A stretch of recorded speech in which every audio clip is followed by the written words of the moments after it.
ఓం నమో భగవతే వాసుదేవాయ. ఓం నమో భగవతే వాసుదేవాయ. ఓం నమో భగవతే వాసుదేవాయ. ఓం అజ్ఞానతిమిరాంధస్య జ్ఞానాంజనశలాకయా చక్షురున్మీలితం येन తస్మై శ్రీగురవే నమః. శ్రీచైతన్యమనోభీష్టం స్థాపితం येन భూతలే స్వయం రూపకదా మహ్యం దదాతి స్వపదాంతికం.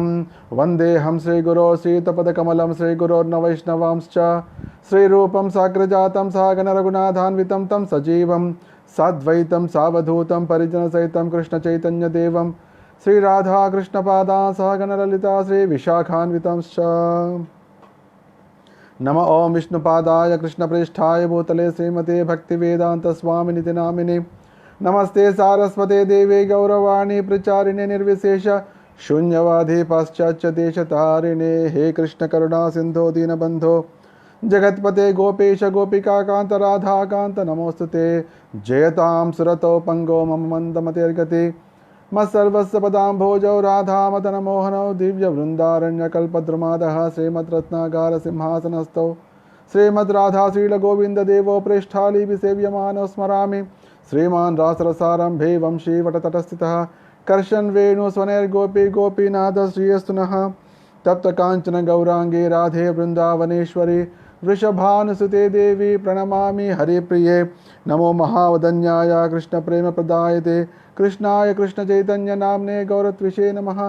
पंचतत्वात्मकं कृष्णं भक्तरूपस्वरूपकं भक्तावतारं भक्ताख्यं नमामि भक्तशक्तिकं. वाञ्छाकल्पतरुभ्यश्च कृपासिन्धुभ्य एव च पतितानां पावनेभ्यो वैष्णवेभ्यो नमो नमः. जय श्री कृष्ण चैतन्य प्रभु नित्यानंद श्री अद्वैत गदाधर श्रीवासादि गौरभक्तवृंद. हरे कृष्ण कृष्ण कृष्ण हरे हरे हरे राम राम राम हरे हरे. नारायणं नमस्कृत्य नरं चैव नरोत्तमं देवीं सरस्वतीं व्यासं ततो जयमुदीरयेत्. नष्टप्रायेष भद्रेषु नित्यं भागवत सेवया भगवत्युत्तमश्लोके भक्तिर्भवति नैष्ठिकी. భాగవత ప్రియులందరికీ సంపూర్ణ భాగవత శ్రవణానికి ఆహ్వానం. ఆనందపూర్వకమైన సుస్వాగతం, హృదయపూర్వకమైన సుస్వాగతం. మనం 9వ భాగంలో ప్రవేశించాం. సంపూర్ణ భాగవతం ఏ విధంగా సమయం గడిచిపోతోందో తెలియట్లేదు. ఆనందంగా సమయం గడిచిపోతోంది, ఆనందం కలుగుతోంది. వారానికి మనకు భగవత్ ప్రేమ రుచి అర్థమవుతోంది, భాగవత్ రుచి అర్థమవుతోంది. ఎప్పుడు ఇంకా భాగవతం తెలుసుకుంటామా, ఇంకా ఎప్పుడు దీంట్లో కొత్త కొత్త విషయాలు, ఇంట్లో ఎప్పుడు పూర్తిగా కథ నాకు ఎప్పుడు తెలుస్తుంది అనే భావన మీ అందరిలో కలుగుతున్నట్టు నాకు తెలుస్తోంది. నాకు కూడా అదే భావనలో ఉన్నా, నాకు కూడా అదే రుచి కలుగుతోంది.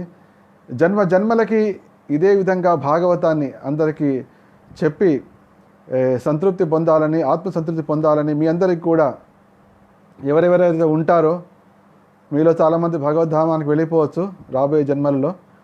ఎవరైతే ఉంటారో వాళ్ళందరికీ కూడా భాగవతం చెప్పి వాళ్ళందరినీ భగవద్ధామానికి పంపిద్దాం అనే సంకల్పం. సో ఇది చైతన్య మహాప్రభు ఏమైనా అన్నారంటే, మమ జన్మని జన్మనీశ్వరి భవతాద్ భక్తిరహైతుకీ త్వయి. ఇవాళ మనం వినబోయే నారదుల వారి కథ కూడా ఆయన సాక్షాత్తుగా భగవద్ధామానికి వెళ్ళగలిగిన వ్యక్తి అయినప్పటికీ కూడా ఆయన మళ్ళీ భూలోకంలోనే తిరుగుతున్నట్టు, ఆధ్యాత్మిక భౌతిక లోకాల్లో తిరుగుతూనే ఉంటారు. అంటే భగవంతుడి తరపున పనిచేయడం అనేది భగవద్ధామాల్లో ఉన్నట్టే. ఇప్పుడు నేను మీ అందరికీ భాగవతం చెప్తున్నాను అంటే ప్రభుపాదుల వారి తరపున, తర్వాత మా గురువు గారి తరపున, మన పూర్వ ఆచార్యుల తరపున, నేను వాళ్ళందరి తరపున నేను పనిచేస్తున్నట్టే, కృష్ణుడి తరపున నేను పనిచేస్తున్నట్టే.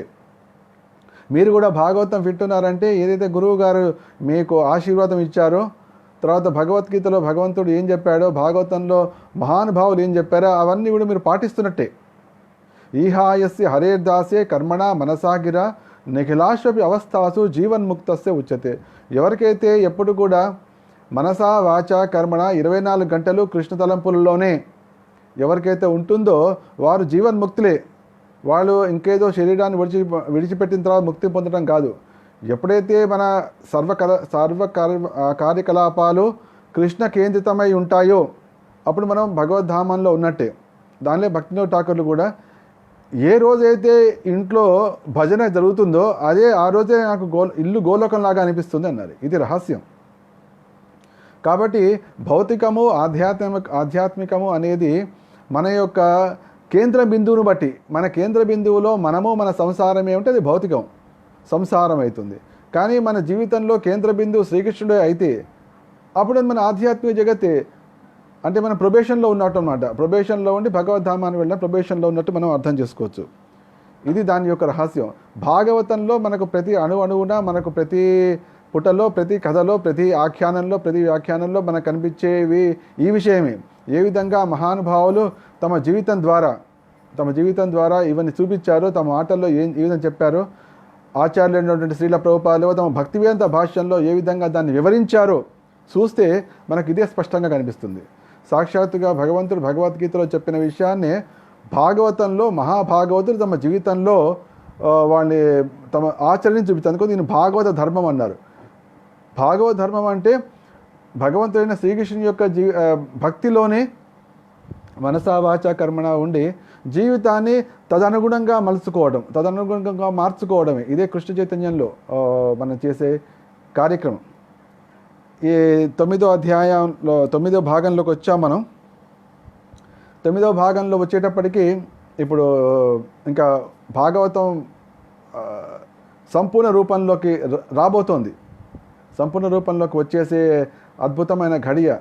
అంటే వాళ్ళు అడిగారన్నమాట, ఎందుకు, ఏ కారణం చేత, ఏ పరిస్థితిలో, ఎవరి స్ఫూర్తితోటి వ్యాసుల వారు శ్రీమద్ భాగవతం రాశారు అనే వాళ్ళకు ప్రశ్నకి దాంట్లో నారదుల వారు రావటం, కథ, ఇవన్నీ కూడా సూత గోస్వామి చెప్తున్నారు మనకి.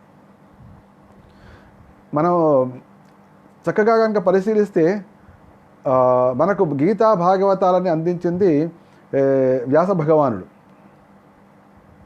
మాయాముగ్ధేర జీవ నహిస్వత కృష్ణ జ్ఞాన్. మాయాముగ్ధులైన జీవులకి వాళ్ళకి కృష్ణ ప్రేమ, కృష్ణ భక్తి, కృష్ణ సేవ, కృష్ణ చైతన్యం అనేది కలగదు.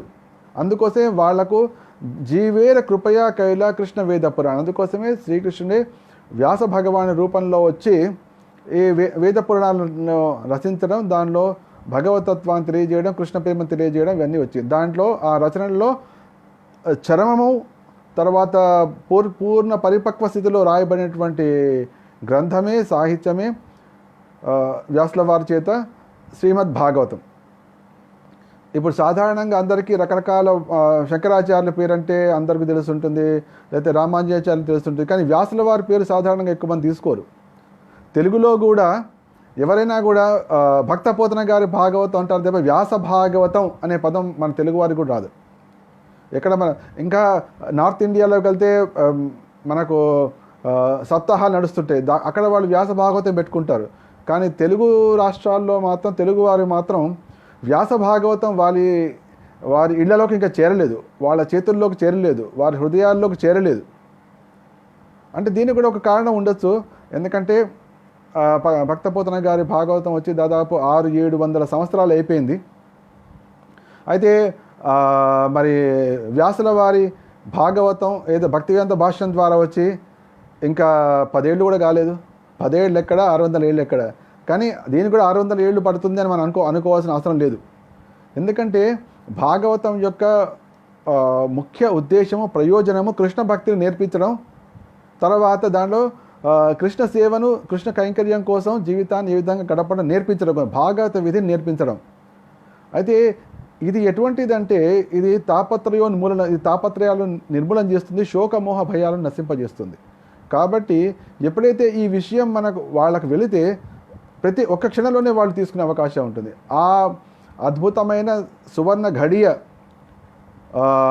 రావడం కోసమే ఈ సంపూర్ణ భాగవతాన్ని ఆచార్యుల తరఫున భక్తి వేదాంత భాష్యాన్ని మీరందరికీ, తెలుగు సోదర సోదరీమణులందరికీ చెప్పాలనే ఈ సంకల్పం కలిగింది. ఇదంతా కరోనా మహాత్మ్యమే అనుకోవచ్చు. ఎందుకంటే అందరూ కూడా ఎక్కడ వాళ్ళక్కడ ఇళ్లలో కూర్చున్నారు, అటు ఇటు పోవట్లేదు. ముఖ్యంగా ఆదివారం అంటే ఎవరు దొరకరు. కానీ ఈ కరోనా ప్రభావం ఎక్కడ వాళ్ళక్కడ ఇంట్లోనే బందీ అయ్యారు. కాబట్టి దాదాపు అందరూ కూడా అలసిపోయే సమయంలో నేను ఈ భాగవతాన్ని మొదలుపెట్టడం జరిగింది. ఇదే కొంతమంది 10గురితోటి 50 మందితోటి అవుతున్నటువంటి 100లతోటి ప్రారంభమవుతున్నటువంటి ఈ సంపూర్ణ భాగవత శ్రవణం త్వరలోనే 1 దశాబ్ద కాలంలోనే 2 దశాబ్దాల కాలంలోనే లక్షల్లోకి వెళ్ళి ప్రతి ఇంట్లో కూడా ఒక భాగవతం సెట్టు, అదేవిధంగా ప్రతి ఇంట్లో ప్రతి ఒక్కరికి కూడా భాగవతం సెట్టు అనే అద్భుతమైన రోజు వస్తుంది. అప్పుడు భక్తివేదాంత భాష్యం అంటే అప్పుడు తెలుగు వారందరూ కూడా చదివేది వ్యాస భాగవతమే. అప్పుడు మనం వ్యాసుల వారికి చేసినటువంటి అద్భుతమైన వరదానానికి మన కృతజ్ఞత చెప్పుకుంటే అవుతుంది. ఎప్పటిదాకా మనం కృతజ్ఞత చెప్పుకోవట్లేదు.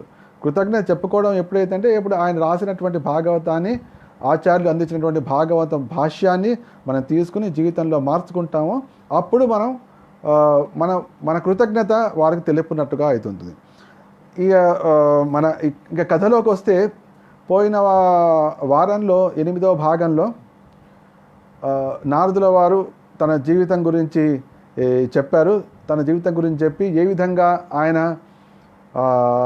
భగవత్ కరుణతోటి మహాభక్తుల సేవను పొందడం, మహాభక్తులు ఆయనకు మంత్రదీక్ష ఇవ్వడం, మహాభక్తుల సేవలకు వాళ్ళు మంత్రదీక్ష ఇచ్చి వెళ్ళారు అని ఆయన చెప్పి అక్కడ ఆపారు. చెప్తూ ఆయన ఒక సలహా అంటే ఒక చక్కటి సూచన కూడా చేశారు.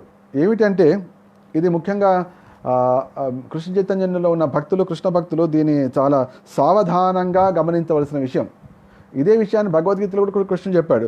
కుర్వాణా అని చెప్పాడు మన కుర్వాణా యత్ర కర్మాణి భగవత్ శిక్షయా సకృత్ గృణంతి గుణనామాని కృష్యస్యానుస్మరంతి చ. భక్తుడు తన జీవితాన్ని ఏ విధంగా మలుచుకోవాలి అంటే బయటికి అనేక కార్యక్రమాలు చేస్తున్నప్పటికీ కూడా హృదయంలో మాత్రం శ్రీకృష్ణ యొక్క లీలాస్మరణము, శ్రీకృష్ణ యొక్క గుణగణాలను స్మరించడం, ఆ విధంగా జీవితాన్ని మలుచుకోవాలి. ఇది ఈ భౌతిక జగత్తులో ఎవరైనా కూడా చేయాల్సిన పని కూడా.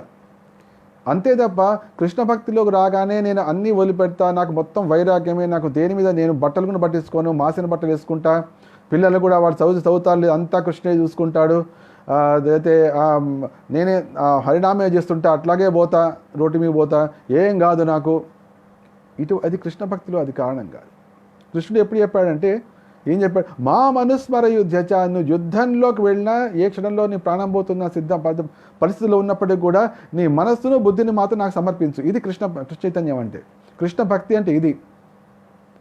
మనకు భాగవతంలో వచ్చే అన్ని కథల్లో నీకు మీ సమయం వచ్చిన కొద్దీ నేను చెప్తుంటా, ఏ విధంగా చూడండి భక్తులు ఏ విధంగా చేస్తున్నారు చూడండి. అన్ని వాళ్ళు వదిలిపెట్టలేదు, సర్వధర్మాన్ పరిత్యజ్య వాళ్ళు అనట్లేదు. సర్వధర్మాన్ పరిత్యజ్య అనే రోజు కూడా మనకు వస్తుంది. సర్వధర్మాన్ పరిత్యజ్య అన్న వాళ్ళ కార్యక్రమాలు వేరే విధంగా ఉంటాయి. సర్వధర్మాన్ పరిత్యజ్య అంటే అన్ని పనులు వదిలిపెట్టేశారు, వచ్చి వెళ్ళి హాజ్య పని చేస్తున్నారు. అది సర్వధర్మాన్ పరిత్యజ్య కాదు. సర్వధర్మాన్ పరిత్యజ్య అన్న వాళ్ళ కార్యక్రమాలు వేరేగా ఉంటాయి. అది అర్జునుడు చేశాడు. ప్రాణం పోతున్నా కూడా యుద్ధం చేస్తున్నాడు, అంటే ప్రాణం పోయే పరిస్థితిలో ఉంది యుద్ధంలో, అయినా కూడా కృష్ణుడిని స్మరించేది. అది సర్వధర్మాన్ పరిత్యజ్య మాం ఏకం శరణం రజ. అన్ని పనులు వదిలిపెట్టి నేను జపం చేసి కృష్ణుడే చూసుకుంటాడు, అది సర్వధర్మాన్ పరిత్యజ్య కాదు. దీనికోసం భగవద్గీతలో ఒక అద్భుతమైన విషయాన్ని మనకు కృష్ణుడు చెప్తూ, మయ్యైవ మన ఆతస్వ మయి బుద్ధిం నివేశయ నివసిష్యసి మయ్యైవ అథవూర్త్వం న సంశయ. ఇది సర్వోత్కృష్టమైన సర్వోన్నతమైనటువంటి భక్తి. కృష్ణ భక్తి ఏమిటి అంటే కృష్ణుని మనసులో పెట్టుకోవాలి, బుద్ధిని కృష్ణుడికి ఇవ్వాలి. ఇది సర్వోత్కృష్టమైన భక్తి. కృష్ణుడు చెప్తున్నదే విషయం. ఇక్కడ నారదుల వారు కూడా చెప్తూ కుర్వాణా యత్ర కర్మాణి భగవత్ శిక్షయా సకృత్. ఆ సమస్త కర్మలను చేస్తూ కానీ మనసులో మాత్రం, హృదయంలో మాత్రం శ్రీకృష్ణు యొక్క లీలాస్మరణ చేయడం, ఇదే భక్తుడు చేయవలసిన కార్యక్రమం అని చెప్తూ ఆయన ఏమన్నారంటే ప్రాఖ్యాహి దుఃఖైర్ముహురర్దితాత్మనాం సంక్లేశ నిర్వాణముశంతి నాన్యథా. కాబట్టి వ్యాసదేవ, నేను చెప్పే నీ సలహా ఏమిటంటే ప్రాఖ్యాహి అంటే ఆ శ్రీకృష్ణ భగవాన్ యొక్క లీలలను వర్ణించు. ఎందుకంటే ప్రాఖ్యాహి దుఃఖైర్ముహురర్దితాత్మనాం, జగత్తులో అందరూ కూడా దుఃఖాలతో మునిగిపోయి ఉన్నారు. సంక్లేశ నిర్వాణ. ఆ సంక్లేశం వాళ్ళ యొక్క ఆ సంక్లేశాలు, వాళ్ళ దుఃఖాలు అవన్నీ ఉన్నాయో వాళ్ళన్నీ ఆ దుఃఖ సాగర్ నుంచి దాటడానికి ఒకటే మార్గం ఉంది. ఉషంతి నాణ్యత నిర్వాణ, అదే దాటడానికి ఒకటే మార్గం ఉంది, అదే కృష్ణలీలలు. కాబట్టి ఆ కృష్ణలీలను వర్ణించడానికి ప్రయత్నించు. అదే నువ్వు చేసినటువంటి అది విస్తారంగా నువ్వు వర్ణించకపోవడమే నీ మనస్తాపానికి కారణం. నువ్వు అనేకమైన ధర్మాలు చెప్పుండొచ్చు, కానీ ఈ విషయం మిస్ అయిపోయింది. ఈ విషయం నీ దృష్టిపథం నుంచి వెళ్ళిపోయింది. కాబట్టి నువ్వు ఆ కృష్ణలీలని వర్ణించు. అప్పుడు వాళ్ళందరూ వాళ్ళు తమ కార్యక్రమాలు చేసుకుంటూనే ఆ కృష్ణలీలను వాళ్ళు వినడం, పాటల రూపంలో వినడం, లేకపోతే కథల రూపంలో వినడం, లేకపోతే పద్యాల రూపంలో పాడుకోవడం, ఈ విధంగా చేసే అవకాశం ఉంటుంది. అదే కృష్ణ చైతన్యం, అదే కృష్ణ భక్తి భావన, అదే కృష్ణ భక్తి నిజంగా ఆలోచిస్తే అని చెప్పి ఆయన అన్న తర్వాత అప్పుడు నారదుల వారికి వ్యాసుల వారు కొన్ని ప్రశ్నలు అడిగారు. ఆ ప్రశ్నలతో మనం పోయిన వారం ఆపాం. ఆయన అడిగిన ప్రశ్నలు ఏమిటంటే, మీకు మంత్రోపదేశం చేశారు వాళ్ళు ఆ మహనీయులు భక్తి వేదాంతులు, వాళ్ళు వెళ్ళిపోయిన తర్వాత మీరేం చేశారు? మొదటి ప్రశ్న. మంత్రదీక్ష పొందిన తర్వాత మీ జీవితం ఎలా గడిచింది? రెండో ప్రశ్న. వాళ్ళందరూ వెళ్ళిపోయిన తర్వాత ఇప్పుడు మీకు ఆ దాసీపుత్రు జన్మ నుంచి ఈ నారద జన్మ ఎట్లా వచ్చింది? మూడో ప్రశ్న. ఇది మీరు పోయిన కల్పంలో జరిగింది అంటున్నారు, ఇప్పుడు ఈ కొత్త కల్పంలో నారదుల వారు అయ్యారు, మరి పూర్వకల్పంలో జరిగిన విషయాలు మీకు ఇంకా ఎలా గుర్తున్నాయి? ఈ 4 ప్రశ్నలు అడిగారు. ఎంత అద్భుతమైన ప్రశ్నలు, మనసు రంజించే ప్రశ్నలు. ఈ విధంగా ఉండాలి. అదే జిజ్ఞాస అంటే ఇంత అద్భుతం. 4 ఎవరు కూడా 4 కంటే తక్కువ అడగట్లేదు. వాళ్ళేమో 6 ప్రశ్నలు అడుగుతున్నారు, ఈయనేమో 4 ప్రశ్నలు అడుగుతున్నారు. ప్రశ్నలు. అప్పుడే ఆ పృచ్ఛకుడికి కూడా ఉత్సాహం వస్తుంది. ఎప్పుడు మనకు ప్రశ్నలు వస్తాయి, నిజంగా మనం ఆధ్యాత్మిక విషయాన్ని నేర్చుకోవాలి, ఆధ్యాత్మిక విషయాలు నేను ముందుకు వెళ్ళాలి అన్నప్పుడే ఇటువంటి ప్రశ్నలు వస్తుంటాయి. ఏదో ఒకటి నడుస్తోంది, చెప్తూనే ఉంటారులే అన్నప్పుడు ఇటువంటి ప్రశ్నలు రాదు. జిజ్ఞాస కానే కాదు, ధాతో బ్రహ్మ జిజ్ఞాస కానే కాదు. చూడండి ఇంత చక్కటి ప్రశ్న. ఈ ప్రశ్నలు అన్నిటి కూడా మనకు అన్వయిస్తాయి, ప్రతిదీ అన్వయిస్తుంది. ఏమిటది? దీక్ష అయిపోయింది, గురువు గారు చాలామందిలో ఇప్పుడు భాగవతం వింటున్న వాళ్ళందరిలో చాలామందికి గురువు నుంచి దీక్షలు కూడా అయి ఉంటాయి. సపోజ్ ఎవరిని అడిగానుకోండి, మీకు గురువు గారు దీక్ష ఇచ్చి 10 ఏళ్ళు అయింది కదా, ఆయన దీక్ష ఇచ్చిన తర్వాత మీరేం చేశారు ఆ ప్రశ్న అడిగితే మనం ఏం చేసాము అది ఆలోచించుకోవాల్సి వస్తుంది. అది మొదటి ప్రశ్న. రెండో ప్రశ్న, మీకు మంత్ర దీక్ష అయిన తర్వాత మీరు జీవితం ఏ విధంగా గడిపారు? అంటే జీవితంలో మార్పు వచ్చిందా, లేదా పూర్వజన్మనే అంటే దీక్షకు ముందర దీక్ష తర్వాత ఒకే విధంగా ఉందా, దీక్ష తర్వాత ఏమైనా మారిందా? పిల్లవాడు స్కూల్కి వెళ్ళాడు, స్కూల్కి వెళ్ళక ముందర ఒక రకంగా ఉన్నాడు, స్కూల్కి వెళ్ళడం మొదలైన తర్వాత విధంగా వచ్చాడు. దీక్ష ముందర మనం ఏ విధంగా ఉండేవాళ్ళం, దీక్ష తర్వాత ఏ విధంగా ఉన్నాం, అదే అడుగుతున్నారు వాళ్ళు. అంటే ఈ ప్రశ్నలు మనకు కూడా అన్వయిస్తున్నాయి. తర్వాత మూడో ప్రశ్న మనకు అన్వయిస్తుంది. మీకు ఆ దాసీపుత్ర జన్మం పోయి నారదుల వారి జన్మ ఎలా వచ్చింది? నారద జన్మ సామాన్యం కాదే. భౌతిక ఆధ్యాత్మిక జగత్తులో ఎక్కడికి కావాలంటే అక్కడికి, ఎప్పుడు కావాలంటే అప్పుడు హాయిగా వెళ్ళిపోతుంటారు. అంతటి అద్భుతమైన బ్రహ్మ మానసపుత్రుడిగా అటువంటి జన్మ ఎలా వచ్చింది? దాసీపుత్రుడు ఎక్కడ, నారద ముని ఎక్కడ? అంతటి అద్భుతమైనటువంటి పరివర్తన, అంతటి అద్భుతమైన పరిణామం ఎలా వచ్చింది? అదే కదా మన కోరిక కూడా. అవును, దీక్ష అయిన తర్వాత అంటే ఏంటి, దీక్ష తర్వాత ఏదో జరిగింది మొత్తానికి, అయితే మనకు కూడా అది అన్వయిస్తుందా అనే జిజ్ఞాస మనలో కలగాలి. ఆ జిజ్ఞాస మనం ఏమంటున్నాం, మీకు అంతటి హీనమైన జన్మ నుంచి ఇంత మహోన్నత మనిషి సాధారణంగా ఊహించలేనటువంటి అద్భుతమైనటువంటి జన్మ ఎలా వచ్చింది? ఎప్పుడైతే దాని ప్రశ్నకు మనకు సమాధానం తెలిస్తే మనకు కూడా హృదయంలో ఒక రకమైన ధైర్యం వస్తుంది. మనకు కూడా అటువంటి అవకాశం ఉందన్నమాట, మనకు కూడా అటువంటి అద్భుతమైనటువంటి మహోన్నతమైనటువంటి భగవంతుడికి పార్షదుడిగా అయ్యే జన్మ వస్తుందన్నమాట. ఈ విధంగా అద్భుతమైన ప్రశ్న.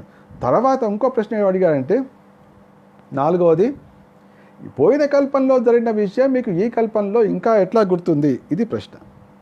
చూడండి ఎంత అద్భుతమైన ప్రశ్నలు. ఈ అన్ని ప్రశ్నలు కూడా మనకు అన్వయిస్తాయి. మనకు పూర్వజన్మ గుర్తుందా అంటే గుర్తుంటుంది. కొద్దిగా దానికి సూచనలు కూడా మనకు వస్తాయి. ఎప్పుడైతే మన కృష్ణుడి మాటలు వింటామో, ఎప్పుడైతే గురువు మాటలు వింటామో, ఎప్పుడైతే భాగవత విషయాలు అర్థం చేసుకుంటామో అప్పుడు వస్తుంది. కృష్ణ ఏమన్నాడు? సర్వస్య చాహం హృది సన్నివిష్టో మత్త స్మృతి జ్ఞాన అపోహనంచ అని చెప్పాడు. కృష్ణ ఏమన్నాడు? నేను అందరి హృదయాల్లో ఉన్నాను. సర్వస్య చాహం హృది సన్నివిష్టో, ప్రతి జీవుడి హృదయంలో, ప్రతి మానవుడి హృదయంలో, ప్రతి జీవి హృదయంలో నేను ఉన్నాను. సర్వస్య చాహం, అహం అంటే నేను కృష్ణ చెప్తున్నాడు. హృది సన్నివిష్టో, నాయన ఉండి ఏం చేస్తున్నావు? మత్త స్మృతి జ్ఞానం అపోహనంచ, నా నుండే మత్త స్మృతి అంటే గుర్తు కూడా వస్తోంది, జ్ఞాపకం కృష్ణుడి వస్తుంది. మత్త స్మృతి జ్ఞానం అంటే అనేకమైన వివరాలు నా గురించి, నీ గురించి, భగవంతుడి గురించి, భగవంతుడితో సంబంధం గురించి, ఇవన్నీ. అపోహనం చ అంటే మరుపు. హృదయంలో ఉండి ఆ శ్రీకృష్ణ భగవానుడు పరమాత్మ రూపంలో జ్ఞాపకాలు పట్టుకొస్తున్నాడు, జ్ఞానాన్ని అందజేస్తున్నాడు కోరితే. తర్వాత మూడోదేమో అక్కర్లేదు అనుకుంటే మరుపు కూడా కలగజేస్తున్నాడు. అయితే కొంతమంది మహనీయులకి అంటే ఇప్పుడు నారదుల వారికి అదే చెప్పబోతున్నాడు, అది భగవంతుడి అనుగ్రహం వల్ల నాకు గుర్తుంది నాయన, భగవంతుడు అనుగ్రహించాడు. మరి మీకెందుకు అనుగ్రహించాడు అంటే నాకు ఆ కోరిక ఉంది అందుకోసమే. ఎందుకంటే నేను ఆ భగవతత్వ విజ్ఞాన మహనీయుల నుండి తెలుసుకున్నప్పుడు ఆ భక్తి యొక్క, కృష్ణ భక్తి యొక్క మహిమ ఏమిటో నాకు అర్థమైంది. భగవంతుడు ఏదైనా కృష్ణుడు ఏ కోరికైనా తీరుస్తాడు అనే సంగతి నాకు అర్థమైంది. కాబట్టే నేను చెప్పాను, నాకు అది గుర్తుంది. భగవంతుడు ఆ వరం నాకు ఇచ్చాడు. ఇటువంటి వరదానాలు పొందిన వాళ్ళ కొన్ని కథలు మనకు భాగవతంలో కనిపిస్తే దాంట్లో మొట్టమొదటి వాళ్ళు నారద ముని. ఆయన అద్భుతంగా చేస్తారు. అదేవిధంగా మనకు ఇంద్రద్యుమ్న మహారాజు ఎవరైతే శాపవశాత్తుగా తర్వాత గజేంద్రుడిగా అయ్యారో, ఆ గజేంద్రుడు అంతే. ఆ సమయంలో గజేంద్రుడిగా పుట్టినప్పుడు తను పూర్వజన్మలో ఇంద్రద్యుమ్నుడిని, తర్వాత తనతో భక్తి ఉన్నట్టు అప్పుడు అతనికి ఏం గుర్తులేదు. కానీ ఎప్పుడైతే ఆ గజరాజు కష్టంలో చిక్కుబడిందో, ప్రాణ సంకటంలో చిక్కుబడిందో అప్పుడు గుర్తొచ్చింది.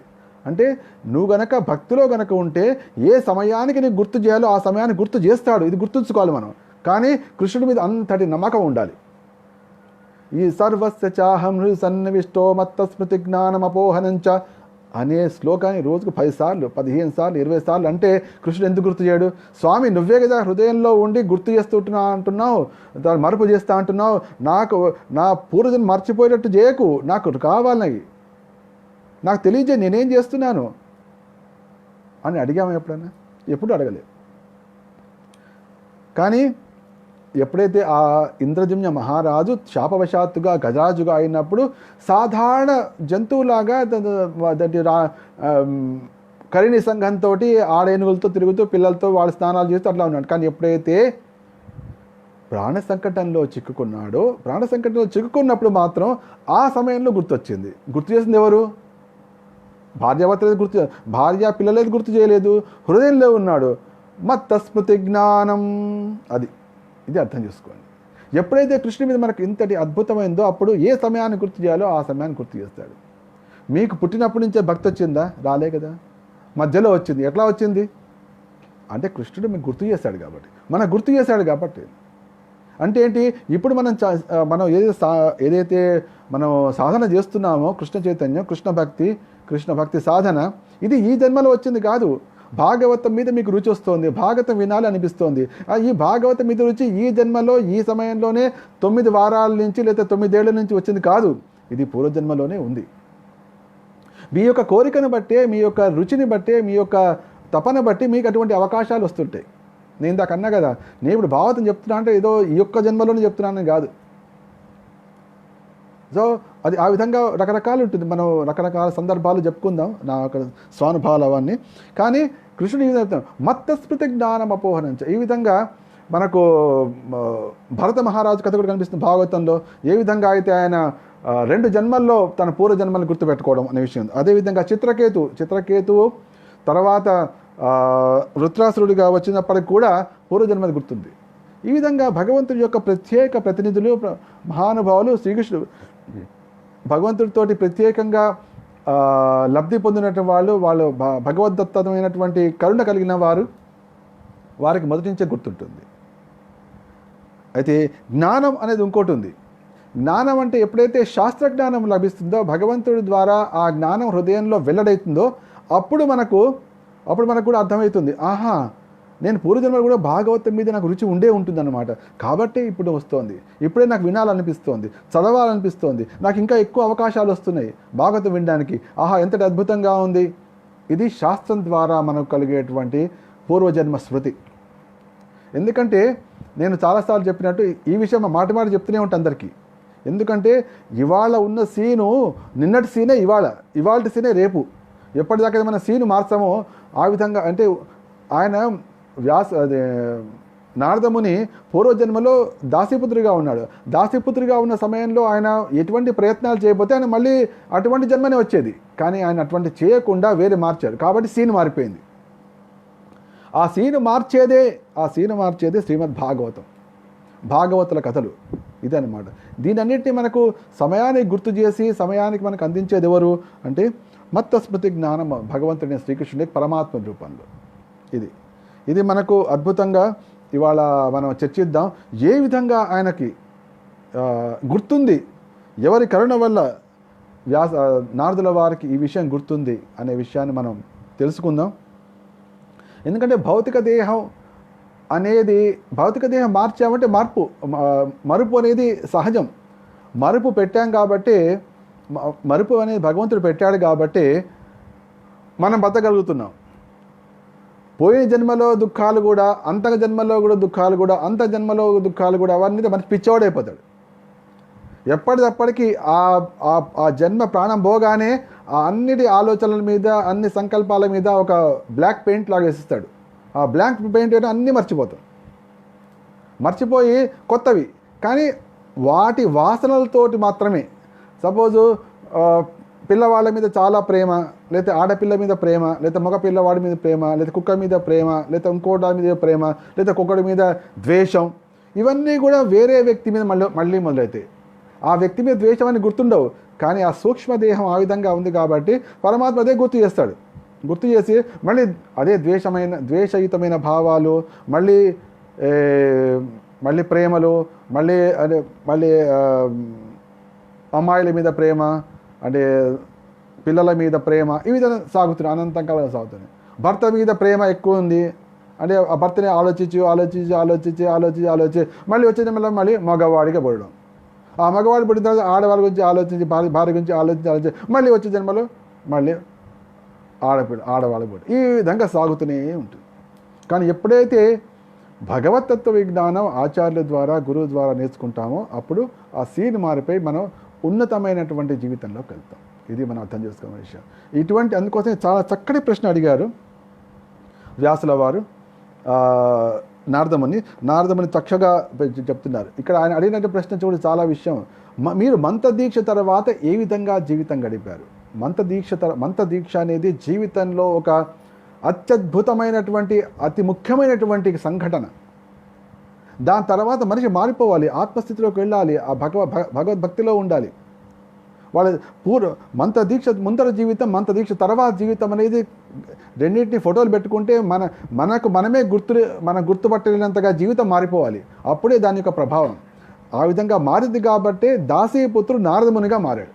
చూసారా, దాసీపుత్రుడు అయినటువంటి, అంటే తినడానికి, కట్టుకోవడానికి బట్టలు, తినడానికి అన్నం, కట్టుకోవడానికి బట్ట, చదువుకోవడానికి లేని పరిస్థితిలో ఉన్నటువంటి వ్యక్తి సాక్షాత్తుగా బ్రహ్మదేవుడికి తనయుడుగా అయ్యాడంటే ఎంతటి అద్భుతమైనది అది మంత్రదీక్ష ప్రభావం. ఈ ప్రభావాన్ని మనం అర్థం చేసుకోవాలి. అందుకోసమే వ్యాసుల వారు అడిగిన ప్రశ్న చాలా గంభీరమైంది. ఈ గంభీరమైన విషయాన్ని దీక్షితులైన ప్రతి ఒక్కళ్ళు కూడా చాలా సావధానంగా గుర్తుంచుకొని దాని మీద కేంద్రీకరిస్తూ మనం ముందుకు వెళ్దాం. ఈ విధంగా ఆయన ప్రశ్నలు వేయగానే నారదముని దానికి సమాధానం చెప్తూ, భిక్షుభిర్ప్రవసితే విజ్ఞాన్, ఏ విధంగా అయితే ఎప్పుడైతే ఆ భిక్షుకులు అంటే భక్తి వేదాంతులు ఎవరైతే దీక్షనిచ్చారో వాళ్ళందరూ కూడా వాళ్ళు ఎక్కడా కూడా ఒక స్థానంలో ఉండేవాళ్ళు కాదు. అనుకోకుండా దాసీపుత్రుడి యొక్క ఒక సౌభాగ్యం అనుగ్రహం ఉన్నటువంటి అద్భుతమైన భాగ్యం కారణంగా వాళ్ళు 4 నెలలు వర్షాకాలం 4 నెలలు అక్కడ ఉండడం జరిగింది. కాబట్టి వారు వెళ్ళిపోగానే వర్తమానో వయస్యాద్యే తత ఏతదకారశం, వాళ్ళు వెళ్ళిపోయిన తర్వాత నారద వ్యాసదేవ నేను ఈ విధంగా చేయడం మొదలుపెట్టాను అని చెప్పి ఆయన చెప్తున్నాడు.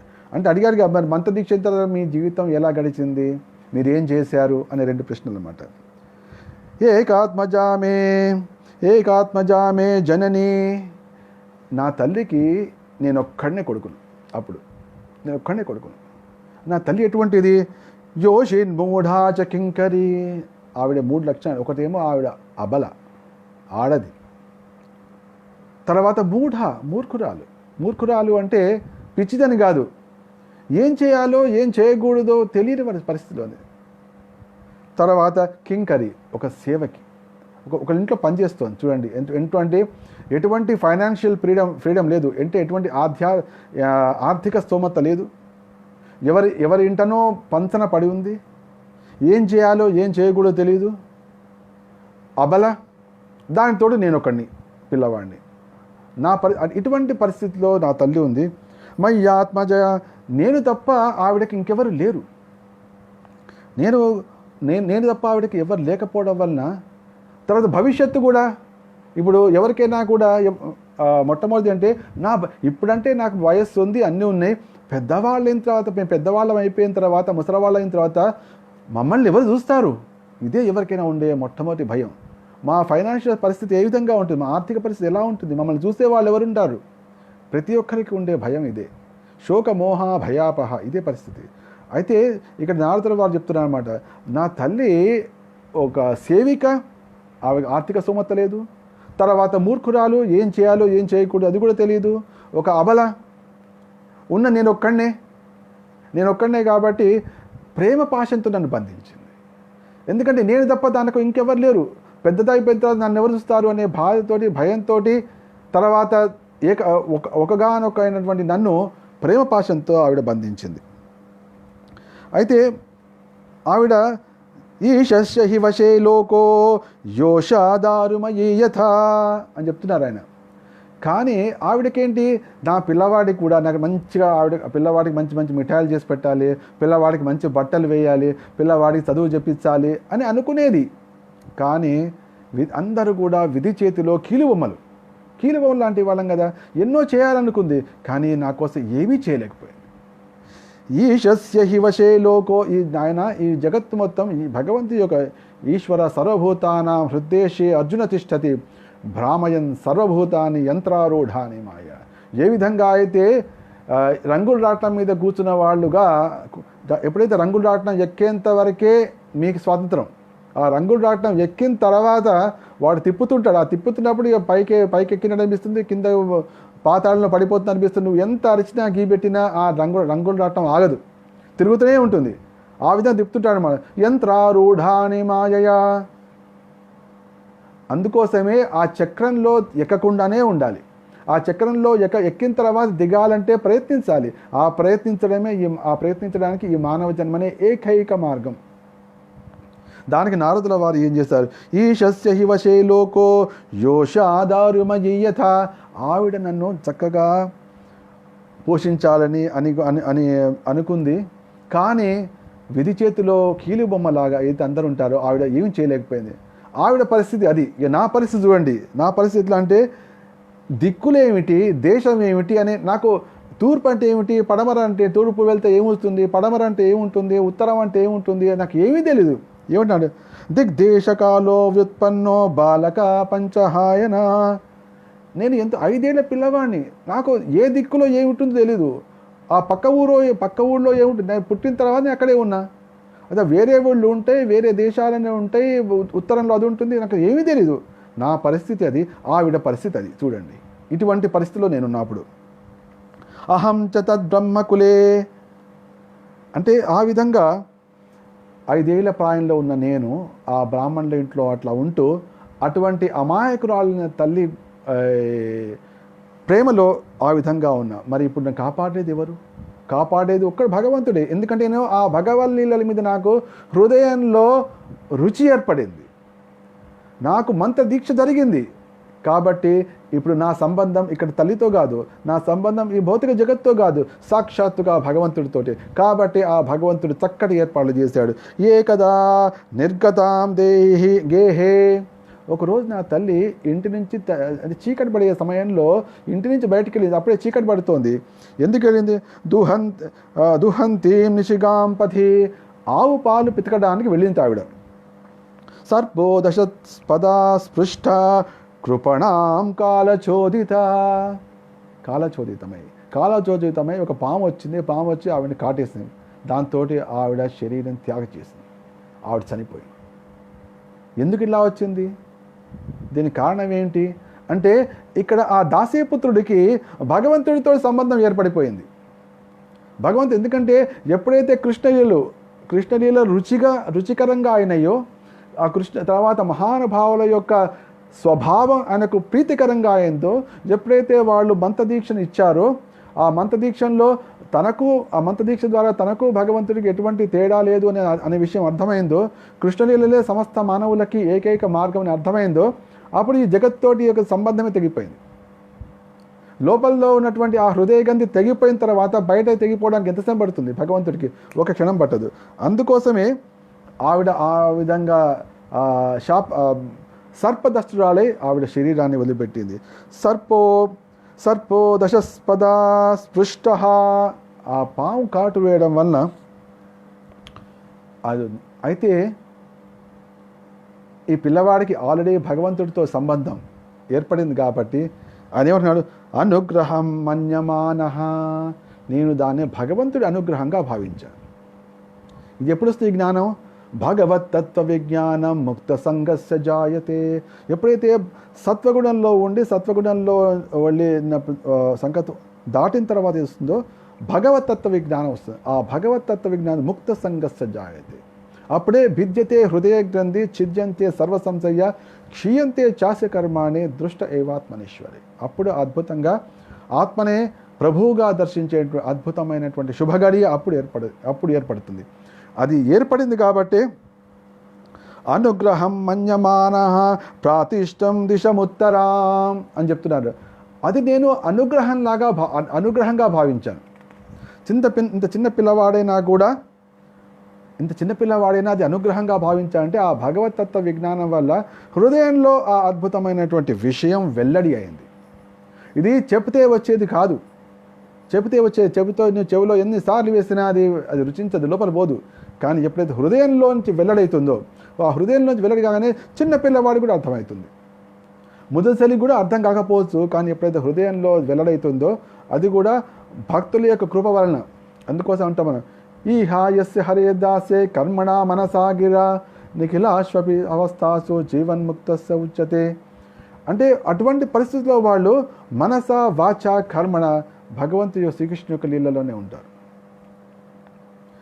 వాళ్ళకి ఎట్లా ఉంటుందంటే వాళ్ళ హృదయం మొత్తం భగవంతుడితో పాటు తనకు ఆ భగవతత్వ విజ్ఞానాన్ని ప్రదర్శించినటువంటి మహానుభావుల యొక్క సమస్త సద్గుణాలు, వాళ్ళ యొక్క అద్భుతమైన స్వభావం వాళ్ళ హృదయంలో ఎప్పుడు ఉంటుంది. ఎవరైతే ఆ విధంగా హృదయంలో గురువును వైష్ణవులను నిలుపుకొని ఉంటారో అటువంటి వాళ్ళ హృదయంలోనే భగవతత్వ విజ్ఞానం అనేది వెల్లడవుతుంది. ఇది రహస్యం. అంతటి అద్భుతమైన రహస్యం వెల్లడైంది కాబట్టి అనుగ్రహంగా భావించాలి. ఇది అందుకోసం దీనికి ప్రభుపాల వారు భాష్యం రాస్తూ, భక్తులు ఎప్పుడైనా కూడా జీవితంలో జరిగేటువంటి ప్రతి సంఘటన కూడా భగవంతుడి యొక్క అనుగ్రహంగా భావిస్తారు. కొంతమంది అంటే సాధారణంగా ఎప్పుడైనా మనిషికి ఇటువంటి దురదృష్టం లాంటిది ఇటువంటి ఎదురైనప్పుడు, అయ్యో ఏంటి భగవంతుడు నా మీద కృప చూపించాడు, భగవంతుడు నా మీద శాపం పెట్టాడు, ఇట్లా అనుకుంటుంటారు. కానీ నిజంగా భగవంతుడి యొక్క అనుగ్రహం కనుక లభిస్తే వాళ్ళకు ఆధ్యాత్మిక పురోగతి లభిస్తుంది, వారికి భగవత్ సేవా భాగ్యం లభిస్తుంది, వారికి ఆనందం లభిస్తుంది. అంటే దీనిలో ప్రభుపాలు రాస్తున్నాం ఏమన్నారంటే, ఎవరికైనా లౌకికాభివృద్ధి జరగడం అనేది ఒక జ్వరాన్ని పెంచడం లాంటిది. అంటే భక్తుడికి లౌకికాభివృద్ధి జరిగితే వాడు ఇంకా ఎక్కువ భగవంతుడి కోసం కృష్ణుడి కోసం అన్నీ ఖర్చు పెడుతుంటారు.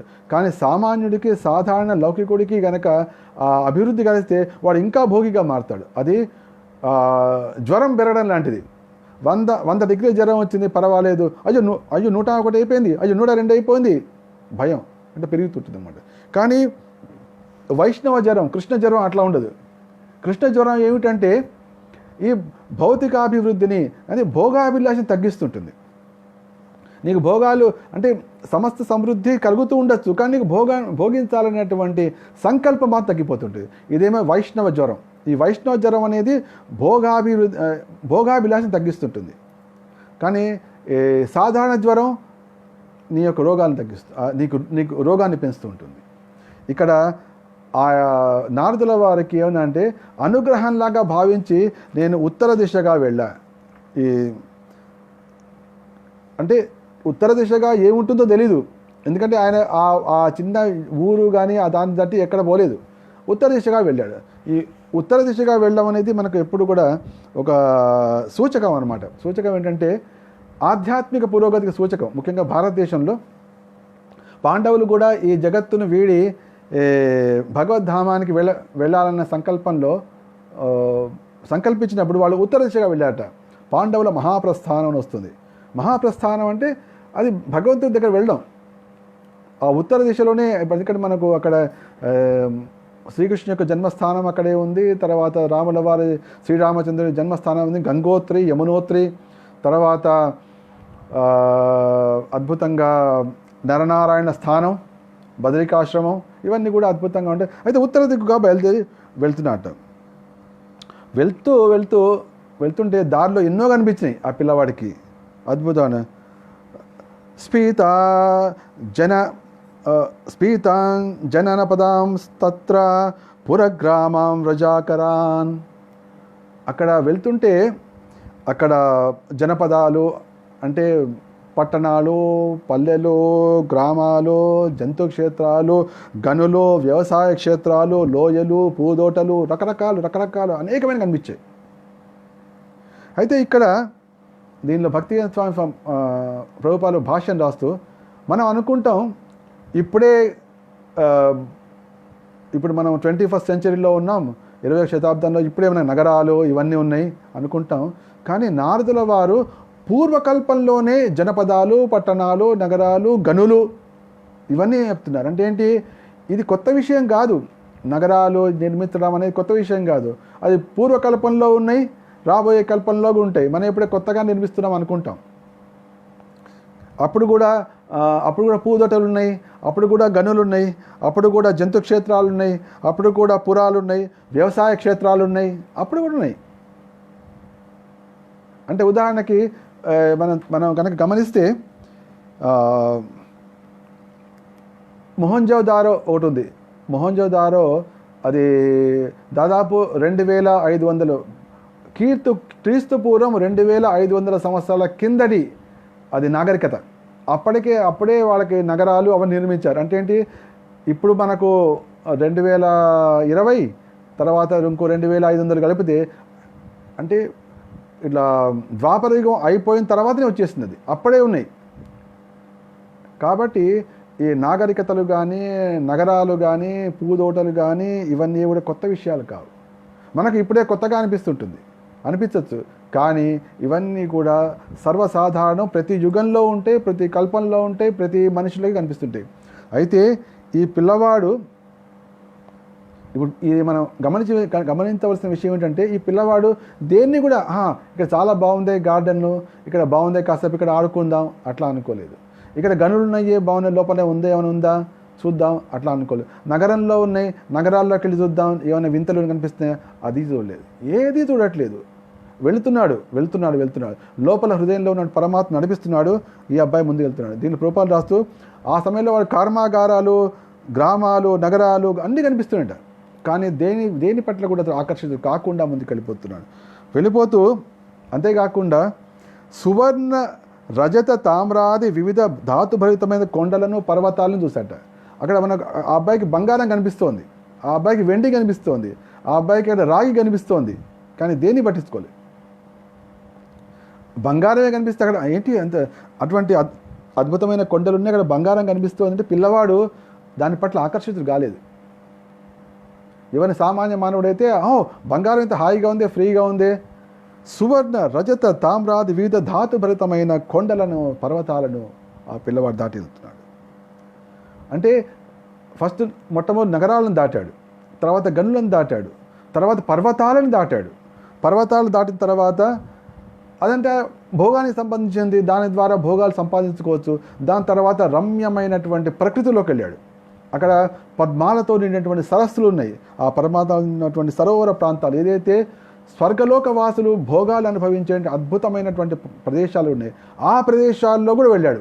ఆ ప్రదేశాల్లో కూడా ఆ అబ్బాయి ఏమాత్రం ఆకర్షితుడు కాకుండా ముందుకు వెళ్ళిపోతున్నాడు. ఎక్కడి దాకా వెళ్ళాడు అంటే వెళ్ళిపోయి కీకారణ్యంలోకి ప్రవేశించాడు. అంటే ఇప్పుడు అన్నీ కూడా మనసును ఆకర్షించేవి, హృదయాన్ని ఆకర్షించేవి, లేకపోతే మనసును కలత పెట్టేవి ఏమైనా వచ్చాయి. ఇప్పుడు తర్వాత ఆ అబ్బాయి ఏమిటంటే భయాన్ని కలిగించే ప్రదేశాల్లో కూడా వెళ్ళాట. ఏమిటంటే మనిషి ఒంటరిగా ప్రవేశించలేనటువంటి రెల్లు వెదురు కలుపు కుశగ్రాసాలతో నిండినటువంటి అరణ్యాల గుండా అంటే సూర్యకాంతి కూడా ప్రసరించినటువంటి కీకారణ్యంలోకి, అక్కడ ఎట్లా ఉన్నాయంటే గుడ్లగూబలు, సర్పాలు, నక్కలు, అటువంటి వీటంటే క్రీడా స్థలంగా ఉంది. దానిలో కూడా ఏమాత్రం భయపడకుండా, ఏమాత్రం వెనకంజ వేయకుండా పోతూనే ఉన్నాడు. ఎందుకు తెలుసు, హృదయంలో శ్రీకృష్ణుడు పరమాత్మ రూపంలో తన వెంట ఉన్నాడు అన్నటువంటి భగవత్ తత్వ విజ్ఞానం ఆ పిల్లవాడికి అర్థమైంది. ఇది అందుకోసమే దానిలో దైవాసుర విభాగాలు వస్తున్నమాట. మొట్టమొదటి 3 శ్లోకం అభయం సత్వ సంశుద్ధి జ్ఞానయోగ వ్యవస్థితి దానం దమస్య యజ్ఞస్య స్వాధ్యాయస్తప ఆర్జవం. ఈ అభయం అనేది భక్తులకు ముఖ్యంగా ఎవరైతే ఇటువంటి అద్భుతమైనటువంటి కార్యక్రమాలు తీసుకున్నారో, ఏమిటి ఒంటరిగానే నేను వెళ్తున్నాను, భగవంతుడి తోడే నాకున్నాడు, ఆ భయం. అందుకోసం ఇది దాని రూపాల్లో రాస్తూ ఈ లక్షణం అనేది పరివ్రాజకులది. అంటే పూర్తిగా భగవంతుడి మీదనే ఆధారపడి, భగవంతుడి రక్షణ మీదనే ఆధారపడి ఎవరైతే అట్లా ఒంటరిగా చరిస్తుంటారో వాళ్ళని పరివ్రాజకులు అంటారు. అయితే ఈ పిల్లవాడికి పరివ్రాజకుడు కాకపోయినా కూడా దాసీపుత్రుడే అయినప్పటికీ కూడా ఆ మహానుభావులు భక్తి వేదాంతులు వచ్చినటువంటి అద్భుతమైన మంత్రదీక్ష కారణంగా, మంత్రదీక్ష ముందర వాళ్ళు అద్భుతంగా వారి హృదయంలో భగవతత్వ విజ్ఞానాన్ని నింపారు. ఆ భగవతత్వ విజ్ఞానాన్ని ఆ పిల్లవాడికి అనుభూతం చేశారు. అనుభూతమైన తర్వాత వాళ్ళు మంత్రదీక్ష కూడా ఇచ్చారు. కాబట్టి ఆ పిల్లవాడికి ఆ బంధం తొలగిపోగానే ఆ భగవంతుడిని హృదయంలోనే అనుభూతం చేసుకుంటూ ఎటువంటి భయం లేకుండా ముందుకెళ్ళిపోతున్నాడు. చైతన్య మహాప్రభు కూడా దీన్ని తమ జీవితంలో ప్రదర్శించడం జరిగింది. ఎప్పుడైతే ఆయన జారిఖండ అడవుల గుండా వెళ్తున్నప్పుడు ఆ సమయంలో అనేకమైన పాములు కానీ, ఏనుగులు, లేళ్ళు, పెద్ద పుళ్ళు అన్నీ కూడా చక్కగా అన్నీ కూడా నృత్యం చేస్తూ, పెద్ద పులి, లేడి, జింక కావలించుకు నృత్యం చేస్తున్నాయి. ఈ విధంగా అద్భుతమైనది. అంటే ప్రతి వారి హృదయంలో, ప్రతి జంతువు హృదయంలో కూడా శ్రీకృష్ణ పరమాత్మ రూపంలో ఉన్నాడు. కానీ ఎవరైతే భగవతత్వ విజ్ఞానం అర్థం చేసుకున్నాడో, అదేవిధంగా భగవంతుడి యొక్క అస్తిత్వాన్ని యోమాం పశ్యతి సర్వత్రా సర్వంచమై పశ్యతి, ఎవరైతే ఆ స్థితి వచ్చిందో వాడు అద్భుతంగా ఆ అనుభూతిని పొందుతారు. ఇక్కడ ఈ చిన్న పిల్లవాడు కూడా ఎటువంటి భయం లేకుండా సాగుతూనే ఉన్నాడు. సాగి వెళ్తున్న పిల్లవాడికి చాలా సమయం తర్వాత, చాలా కాలం తర్వాత దేహపరంగా కూడా అలసిపోయాడు, మానసికంగా కూడా అలసిపోయాడు. చూడండి, అంటే ఎటు పోతున్నాడో తెలియదు, ఎక్కడ పోతున్నాడో తెలియదు, ఎక్కడి దాకా తన ప్రయాణమో తెలియదు. అదంత చాలా గంభీరమైన విషయం. ఈ గంభీరమైన విషయంలో అంటే ఇప్పుడు మనకు అట్లాగే ఉంటుంది కదా, ఏమిటో ఈ కరోనా ఎప్పుడు పోతుందో తెలీదు, ఎప్పుడు వచ్చిందో తెలుసు కానీ ఎప్పుడు పోతుందో తెలియదు. ఒక రకమైనటువంటి భయం వస్తుంది. కానీ ఎప్పుడైతే ఆగమా పాయినో నిత్య, కృష్ణుడే చెప్పాడు కదా, మయాధ్యక్షేణ ప్రకృతి సూయతే సచరాచరం హేతునా నేన కౌంతే. కృష్ణుడే చెప్పాడు, ప్రకృతి మొత్తం నా ఆధీనంలో ఉంది, కృష్ణుడు చెప్పాడు. పోతుంది, వచ్చింది వచ్చిదే పోతుంది అన్నవాడికే ధైర్యం, లేని వాడికి భయం. ఆ భయం వల్ల ఏమైనా వస్తుందా, ఎప్పుడు పోతుంది ఎవరైనా చెప్పగలరా? ఈ ప్రపంచంలో ఎవడు చెప్పలేడు. మందు వస్తుంది చెప్పగలరా? ఎవడు చెప్పలేడు. మరి ఎట్లా భయం పోవాలని ఎట్లా? భయాన్ని కలిగించేటువంటి కృష్ణుడే ఆ కృష్ణుడు పలికిన మాటల్నే మనం ఎప్పుడైనా స్మరిస్తామో అప్పుడే ఆ భయం పోతుంది. ఆ భయం పోవడం కోసమే భాగవతం. భయశోకాది వర్జిత అని భగవద్గీతలో కూడా చెప్తున్నారు. తర్వాత ఇక్కడ ఈ భాగవతం యొక్క మహిమ కూడా అదే, మనం ముందు తెలుసుకుంటాం. అయితే ఇక్కడ పిల్లవాడు ఆ హృదయంలో కృష్ణుడు ఉన్నాడని తెలుసు కాబట్టి నిర్భయంగా వెళ్ళాడు. కానీ శరీరం ఒకటి ఉంది కదా, శరీరంలో ఉండేటప్పటికల్లా శరీరం కూడా అలసిపోయింది, మానసికం కూడా కొద్దిగా అలసిపోయినట్టు అనిపించి, ఆహా ఎంతకాలం ఎంత దూరం వెళ్ళాలి అని అనుకున్నా. చూడగానే అక్కడ ఒక చోట చక్కటి ఒక సరోవరం కనిపించింది, నిర్మల జలాలు కనిపించినాయి, సరోవరం కనిపించింది. ఆ సరోవరం చూడగానే ప్రశాంతంగా వెళ్ళి దాంట్లో స్నానం చేశాడు. స్నానం చేసి కొన్ని మంచినీళ్ళు తాగాడు.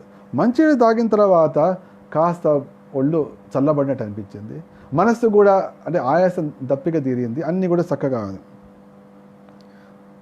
ఉపశమనాన్ని పొందాడు. ఉపశమనాన్ని పొందిన తర్వాత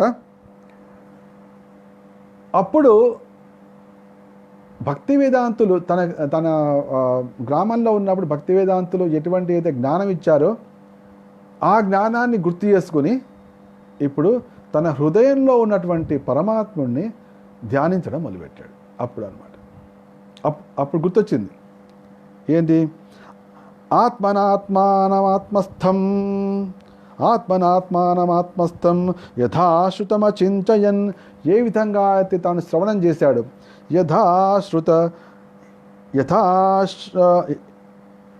యథాశ్రుతమచించయన్, ఏ విధంగా తను అక్కడ శ్రవణం చేశాడు. ఏం చెప్పారు వాళ్ళు అక్కడ, యో మాం పశ్యతి సర్వత్రా, ఎక్కడైతే భగవంతుణ్ణి సర్వత్రా చూస్తుంటాడో, ప్రతి దానిలో చూస్తుంటాడో, తర్వాత భగవంతుడిలోనే సర్వత్రా చూస్తాడో అటువంటి వాడికి నేను కనపడకపోవడం అనేది ఉండదు అనే అద్భుతమైన విషయం. తర్వాత జ్యోతిషామపి తజ్జ్యోతి తమస పరముచ్యతే, ఇవన్నీ అద్భుతమైనటువంటి రకరకాలటువంటి కృష్ణ కథలు, కృష్ణ లీలలు, కృష్ణతత్వం. అప్పుడు ఏం చేస్తే అందుకోసమే ఆత్మాన అంటే బుద్ధి చేత, ఆత్మానం పరమాత్ముణ్ణి, ఆత్మస్థం హృదయంలో ఉన్నటువంటి, యథాశ్రుతం ముక్త పురుషుల నుంచి విన్న విధంగా. అంటే ప్రతి మానవుడి అంతా, ప్రతి జీవుడి అంతా నిరంతరము ఉండేది హృదయస్థంలో ఉన్నట్టు పరమాత్మ. ఉపద్రష్ట హనుమంతా చ భర్త భోక్త మహేశ్వర పరమాత్మేతి చాపిక్తో దేహేస్మిన్ పురుషపర. నారదుల వారు ఆ సమయంలో తన హృదయస్థుడైనటువంటి పరమాత్ముడిని, అంటే తెలుసు కృష్ణుడు భగవద్ధామంలో ఉన్నాడు, కానీ ఆ శ్రీకృష్ణుడే నా హృదయంలో ఈ పరమాత్మ రూపంలో నాకు తోడుగా ఉన్నాడు. ఆ తోడు ఎటువంటి తోడు అంటే జ్యోతిషామపి తజ్జ్యోతి, ఏదైతే సూర్యచంద్రుల వెలుగుకు ఏదైతే కారణమో అటువంటి పరమాత్ముడే నా హృదయంలో కూడా ఉన్నాడు అని అద్భుతమైనటువంటి అవగాహనతోటి ఆ పరమాత్మని ధ్యానించ మొదలుపెట్టాడు. ఇది చెప్తున్నాను, వాళ్ళు మహానుభావులు చెప్పిన విధంగా ఏదైతే అప్పుడైతే ఆ విధంగా ఆయన చేయడం మొదలుపెట్టారు. హృదయాసీన్మే శనైర్హరి, ఎప్పుడైతే ఆ విధంగా ఆ శ్రీకృష్ణుడే హృదయంలో పరమాత్మ రూపంలో ఉన్నాడు అనే భావనతోటి ఆ హృదయస్థ ఉన్న పరమాత్ముని స్మరించడం మొదలుపెట్టాడు. హఠాత్తుగా శనైర్హరి, శీఘ్రమే శ్రీకృష్ణు యొక్క దర్శనం హృదయంలో జరిగింది. ఇది అద్భుతమైన విషయం, నారదుల వారు చెప్పినటువంటి రహస్యం అనమాట. ఎప్పుడైతే ఆ సాక్షాత్తుగా శ్రీకృష్ణుడు నా హృదయంలో, అంటే శ్రీకృష్ణు యొక్క రూపం తెలుసు, శ్రీకృష్ణు యొక్క చక్కటి వేణు వాయిస్తాడు, తర్వాత ద్విభుజధారి, తర్వాత శిఖిపించధారి, ఇవన్నీ ఉన్నాయి. కానీ హృదయంలో రూపంలో పరమాత్మ రూపంలో ఉన్నాడు అనే సంగతి తెలుసు కాబట్టి దాన్ని చేయగానే సాక్షాత్ కృష్ణ రూపమే హృదయంలో దర్శనమిచ్చింది. అది ఎంత అంటే ఆయన కళలోంచి ఆనందాశ్రువులు కూడా రావడం మొదలుపెట్టినట్టు. ఔత్కంఠ్యాశ్రుకలాక్షస్య హృదయాసీన్మే శనైర్హరి. అప్పుడు ఆయన ఆనంద బాష్పాలు హృదయంలో కళ్ళలోంచి కావడం. ఆ ఆనంద బాష్పాలు కళ్ళలోంచి కావడం బయటికి కలుగుతుంది, కానీ లోపల చూస్తున్నప్పుడు కూడా ఆనంద బాష్పాలు. ఆ ఆనంద బాష్పాల్లో నారద ఆ దాసీపుత్రుడికి ఏంటంటే తాను కానీ భగవంతుడు కానీ కనిపించకూడదు. ఎప్పుడైతే మనకు ఆనంద బాష్పాలు అయితే కళ్ళలో నీళ్ళు వచ్చినప్పుడు మనకు ఏం కనిపించదు, ఎందుకంటే మన కళ్ళు మొత్తం మన దృష్టికి ఆ నీటి యొక్క పొర అడ్డమవుతుంది కాబట్టి మనకేం కనిపిస్తుంది. అయితే ఇక్కడ ధ్యానంలో ఆయన చిన్నపిల్లవాడు ధ్యానం చేస్తున్నాడు. ధ్యానం చేస్తూ ఉన్నప్పుడు హృదయంలో శ్రీకృష్ణుడు కనిపించగానే ప్రేమతోటి ప్లావితమై అది కళ్ళలోంచి ఆనందాశ్రులు వచ్చాయి. ఆ ఆనందాశ్రులు బయటికి రావడమే కాకుండా లోపల కూడా కనిపించినాయి. లోపల కళ్ళ వల్ల ఆ కృష్ణుడు కనిపించడం ఆగిపోయింది అనమాట. అదే అంటున్నాడు, ఆనంద సంప్లవేలీనో, ఇక్కడ ఆనంద సంప్లవేలీనో నా పశ్య ఉభయం మునే, నన్ను భగవంతుణ్ణి నేను చూడలేకపోయాను. అంటే ఇక్కడ ఆనంద సంప్లవే అంటే ఆనంద సాగరంలో మునిగిపోయాడు. ఆనంద సంప్లవే అంటే అది సాగరం, ఆనంద సాగరంలో మునిగిపోయాడు. కృష్ణుడు చూడండి మనకు ఆనంద సాగరం అదే. ఆ ఆనంద సాగరంలో మునిగిపోయేటప్పటికీ భగవంతుడిని నేను చూడలేకపోయాను అని చెప్తున్నాను అనమాట. చూసారు ఎంతటి అద్భుతమైనటువంటి ప్రభావం దీనిలో భక్తివేదాంత స్వాముల వారు భక్తివేదాంత భాష్యం రాస్తూ ఇటువంటి భావానికి నిజానికి వ్యాఖ్యానం రాయడం చాలా కష్టం. దాన్ని కనుకొని అట్టి భావాలకు వివరణను వసగుట అత్యంత కఠిన కార్యం. ఏదైతే నారదుల వారికి భావం కలిగిందో దాన్ని వర్ణించడం అనేది చాలా కఠినం. అది అనుభవైక వేద్యమే తప్ప అది రాసే విషయం కాదు. కాబట్టి నారదుల వారి పలుకులను బట్టి మనం కొద్దిగా అంచనా వేయచ్చు. నేను భగవంతుడిని నన్ను కూడా చూడలేకపోయాను అని ఆయన ఒక మాట అన్నారు. దానికి బట్టి కొంతగా మనం అంచనా వేసి తప్ప నిజంగా ఆ సమయంలో నారదుల వారికి ఎటువంటి భావన కలిగింది దాసీపుత్రుడికి అది వర్ణించడం అనేది చాలా కష్టం. ఆనంద సంప్లవేలీనో నా పశ్య ఉభయం మునే, ఆ సమయంలో నేను భగవంతుణ్ణి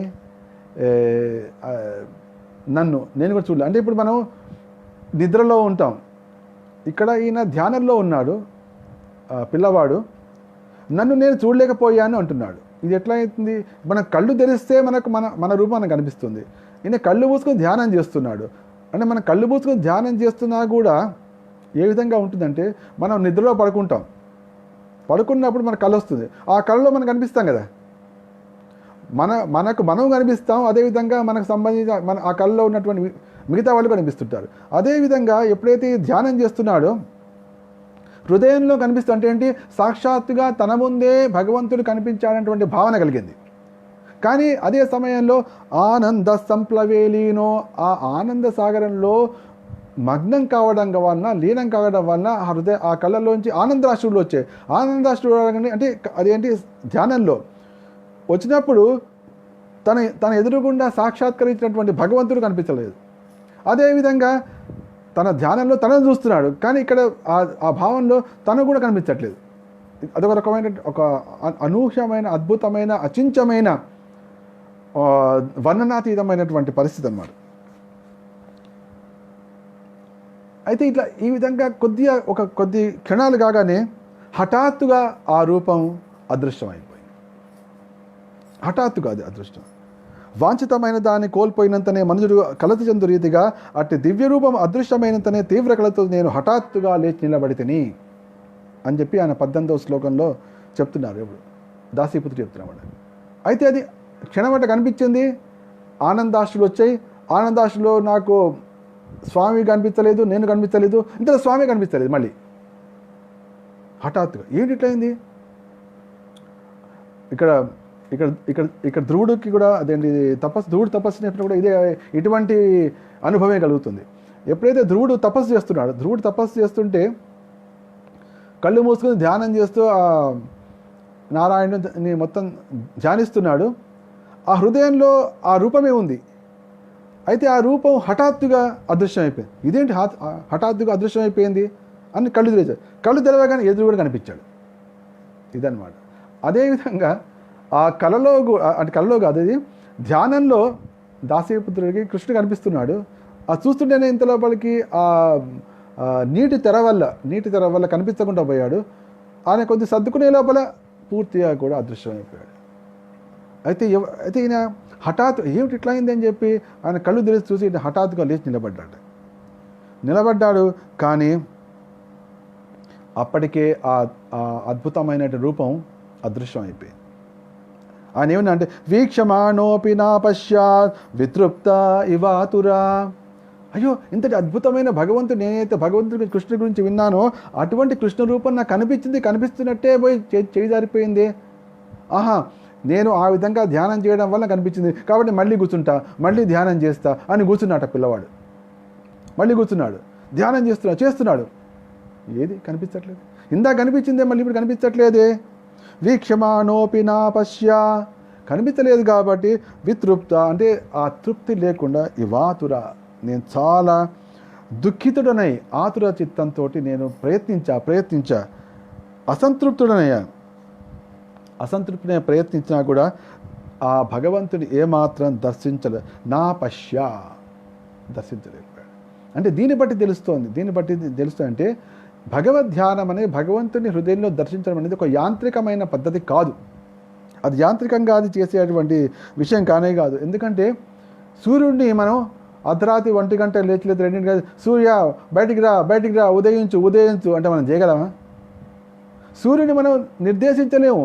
ఆ సూర్యుడు ఎప్పుడు వస్తే అప్పుడే మనం దర్శించుకోవాలి. అదే భగవంతా నాకు దర్శనమివ్వు అసాధ్యం. కానీ భగవంతా నీ దర్శనం కావాలి, నాకు కావాలి, నేను తప్పిస్తున్నా అంటే సమయానికి భగవంతుడు వస్తాడు. నువ్వు నాకు కనిపించు అసాధ్యం. అంటే ఇది యాంత్రికమైన విధానం కాదు. దాని తోడుగా నీలో తీవ్రమైన కోరిక ఉండాలి. ఆ తీవ్రమైన కోరిక ఉండి తీవ్రమైన తపస్సు చేస్తూ ఆ శుభ గడియ కోసం వేచి ఉండాలి. ఇది దీనిలో ముఖ్యమైన విషయం. నీకు నీ కోరిక ఉండాలి, నీ తీవ్రమైన ఇచ్ఛ ఉండాలి, నీ తీవ్రమైన ప్రయత్నము చేయాలి, శుభ గడియ కోసం వేచి కూడా ఉండాలి. ఇది ఇప్పుడు నేను కూర్చున్నాను కాబట్టి నాకు ఎదురుకుండా భగవంతుడు రావాలి, ఎట్లా వస్తాడు? వచ్చే ప్రసక్తి. ఇంట్లో ఉన్న వాళ్ళే భార్య నాకు వెంటనే టీ కాఫీ పట్టరా అంటే ఆగండి అంటుంది ఆవిడ. ఒక్కోసారి అనొచ్చు, చెప్పలేం కదా. రా అని వస్తుంది ఆవిడ, ఆగండి నేను పనిలో ఉన్నా అంటుంది. అప్పుడు ఏం చేస్తారు? ఇంట్లో ఉన్న వాళ్ళే పిలిస్తే రాకపోతుంటే వాళ్ళు వస్తారు. ఇప్పుడు కానీ ఒక అరగంట తర్వాత వస్తుండొచ్చు, లేదా పావు గంట తర్వాత, 5 నిమిషాల తర్వాత రా అనగానే ఆ సమయంలో ఆవిడ ఏదో వంట చేస్తుండొచ్చు, లేదా పోపు పెడుతుండొచ్చు, 2 చేతులు ఉన్నాయి, ఆవిడ రాలే కదా అప్పుడు. కాబట్టి ఎవరిని మనం జగత్తు చేయడం, సామాన్య మానవుడు ఇంట్లో ఉన్న వాళ్ళనే మనం చేయలేకపోతుంటే భగవంతుడు ఏం చేస్తాం? కానీ మనకు ఆ కోరిక ఉండాలి, ఆ తపస్సు చేయాలి, భగవంతుని ప్రార్థించాలి, దాంతో పాటు ఆ శుభగడియ కోసం వేచి ఉండాలి. అయితే ఏ విధంగా అప్పుడు ఆ పిల్లవాడు తీవ్రంగా తప్పిస్తూ చేసిన సమయంలో యాంత్రికంగా ప్రయత్నించాడు. కానీ అక్కడ నిస్పృహే కలిగింది, అక్కడ ఎటువంటి ఫలితం లభించలేదు. కానీ ఒక మేఘ గంభీరమైనటువంటి స్వరం వినిపించింది. గంభీర శ్లక్ష్ణయా వాచా, గంభీరమైనటువంటి మేఘగంభీర స్వరం అనేది ఎందుకు పదం వాడతారంటే, ఎప్పుడైతే మేఘాలు గర్జించినప్పుడు దాని శబ్దమే వేరే ఉంటుంది. ఎప్పుడైతే భగవంతుడు ఆ విధంగా పలికితే మేఘ గంభీర స్వరంతో చాలా గంభీరంగా ఉంటుంది అన్నమాట, అద్భుతంగా ఉంటుంది. గంభీర శ్లక్ష్ణయా వాచ శుచ ప్రశమయన్నివా అని చెప్పారన్నమాట. అంటే ప్రశమయన్నివా అంటే నాకు ప్రశాంతతను, అంటే శ్లక్ష్ణయ అది గంభీరంగా ఉంది, చాలా మధురంగా కూడా ఉంది, రెండుగా ఉన్నాయట. గంభీర శ్లక్ష్ణయా వాచ శుచః అంటే నా శోకాన్ని శమింపజేసే విధంగా నాకు అప్పుడు కొన్ని వాక్కులు వినిపించాయి అని చెప్పి దాసిపుత్రు చెప్తాడు. అంటే ఏంటి? మనకు భగవంతుడు కనిపించకపోవచ్చు. అందుకోసం కృష్ణ ఏమన్నాడు భగవద్గీతలో? యోమాం పశ్యతి సర్వత్రా సర్వంచమై పశ్యతి తస్యాహం న ప్రణశ్యామి సచమేన ప్రణశ్యతి. మనకు భగవంతుడు కనిపించకపోవచ్చు, కానీ మనం భగవంతుడి దృష్టికి మనం దూరం కాలేదు. దానికోసం మనం భగవంతుని సర్వత్రా చూడడం, కృష్ణుని సర్వత్రా చూడడం, కృష్ణుల్లోనే సర్వత్రం ఉన్నది అని తెలుసుకోవడం, ఈ 2 విషయాలు గుర్తుంచుకుంటే చాలు. ఏ సమయానికి ఏ విధంగా మనకు సందేశాన్ని అందించాలో, ఏ సమయానికి ఏ విధంగా మనకు మార్గదర్శనం చేయాలో అనేది భగవంతుడికి సంపూర్ణంగా తెలుసు. ఈ విషయం మనకు ఇక్కడ నారదుల వారి పూర్వజన్మలో నారదుల వారి విషయం ద్వారా తెలుస్తుంది. ఆ పిల్లవాడికి మొట్టమొదటి దర్శనం ఇచ్చాడు. దర్శనం ఇచ్చింది దర్శన విజయుడే కాకుండా హృదయాన్ని పులకింపజేసి ఆనందాశ్రువులు కూడా ఇచ్చాడు. ఆ ఆనందాశ్రువులు ఆ పిల్లవాడికి రావడం వలన తనను భగవంతుడు చూడలేకపోయాడు. అంటే కనిపించిందే చాలా తక్కువ సమయం, కొన్ని క్షణాలు. ఆ దాంట్లో కూడా ఆనందం మేను పులకించినప్పుడు హృదయంలోంచి హృదయం ప్లావితమై హృదయం ద్రవించి కళ్ళ నుంచి ఆనందాశ్రులు కారే. దాంట్లో భగవంతు దర్శనం అయిపోయింది, దాంతోపాటు అసలు దర్శనం కూడా అయిపోయింది. ఇటువంటి పరిస్థితి అంటే దీనికి వెనక కూడా ఒక కారణం ఉంటే ఉంటుంది. అదే భగవంతు చెప్పబోతున్నాడు, విందాం. అయితే ఆ సమయంలో నాకు గంభీరమైనటువంటి మధుర వాక్కులు వినిపించాయి. మనిషి కనిపించలేదు, ఆ పలుకుతున్న వ్యక్తి కనిపించలేదు, కానీ ఆ వాక్కులు వినిపించాయి. ఆ వాక్కులు ఎట్లా ఉన్నాయంటే నా శోకాన్ని శమింపజేసే విధంగా ఉన్నాయి. ఇదన్నమాట. ఎందుకంటే ఈ జగత్తులో మన యొక్క దుఃఖాలను నివారించగలిగేది, మన దుఃఖాన్ని నివారించగలిగేది కేవలం భగవంతుడు మాత్రమే, ఇంకెవరు చేయలేరు. సామాన్యమాడు తనే దుఃఖంలో ఉన్నప్పుడు ఇంకోళ్ళ దుఃఖాన్ని ఏ విధంగా తొలగిస్తాడు?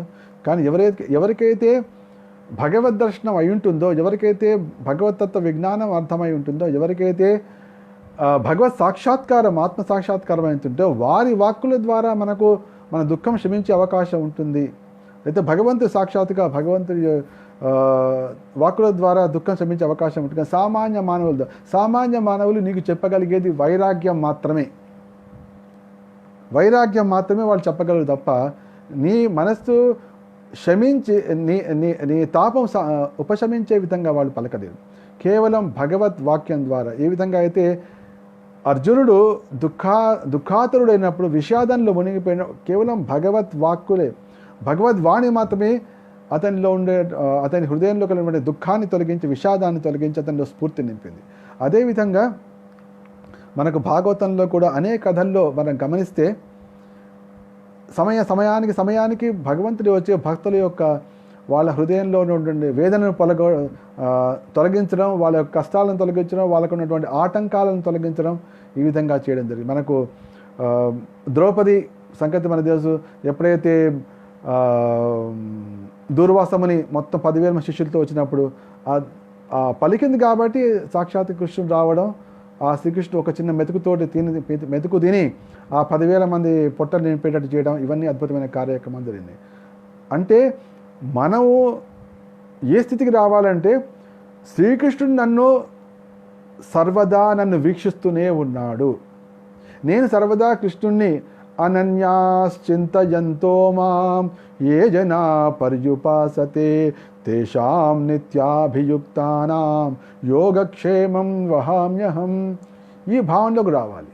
నేను కృష్ణుడి గురించి ఆలోచిస్తున్నాను, కృష్ణుడిలోనే సర్వత్రం ఉంది అని నేను అనుకుంటున్నాను కాబట్టి కృష్ణుడు కూడా నన్ను చూస్తూనే ఉంటాడు అనే భావన మనకు ఎప్పుడైతే వస్తామో అప్పుడు కృష్ణ సంరక్షణ నిశ్చయంగా ఉంటుంది. ఇది మనం భాగవతం నుంచి తెలుసుకోవాల్సిన విషయం.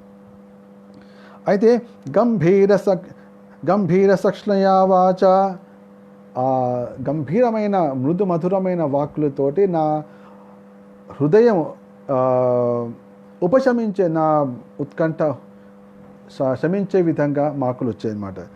ఆ భగవంతుడు ఏం చెప్పాడంటే మా ద్రష్టుమిహార్హతి మాం, నాయన ఇప్పుడు ఇక నా దర్శనం నీకు కలుగదు, స్పష్టంగా చెప్పేశాడు. భగవంతుడు ఎప్పుడైనా కూడా ఏదో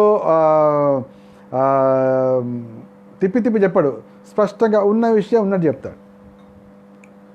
ఎవరైతే భగవత్ సందేశాన్ని చెప్పేవాళ్ళు కూడా నీ ముఖస్థుతి చేయాలని ప్రయత్నించారు. వాళ్ళు నీకు ఏది అవసరమో అది చెప్తారు, ముక్కు సూటిగా చెప్తారు. అదే కదా భగవంతుడు అంటే, నీకు ఈ జన్మలో ఇక మళ్ళీ దర్శనం కలగదు మొట్టమొదటి చెప్పేశాడు. హంతాస్మిన్ జన్మని భవాన్ మాం ద్రష్టుమిహార్హతి, కాబట్టి ఇక నీకు నా దర్శనం కలగదు. అవిపక్వకషాయాణం దుర్దశోహం కుయోగినాం, కాబట్టి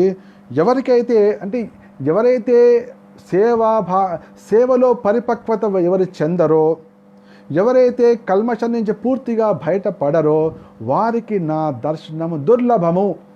ఇది భగవంతుడు చెప్పిన 2 విషయాలు. సేవలో పరిపక్వులు కావాలి.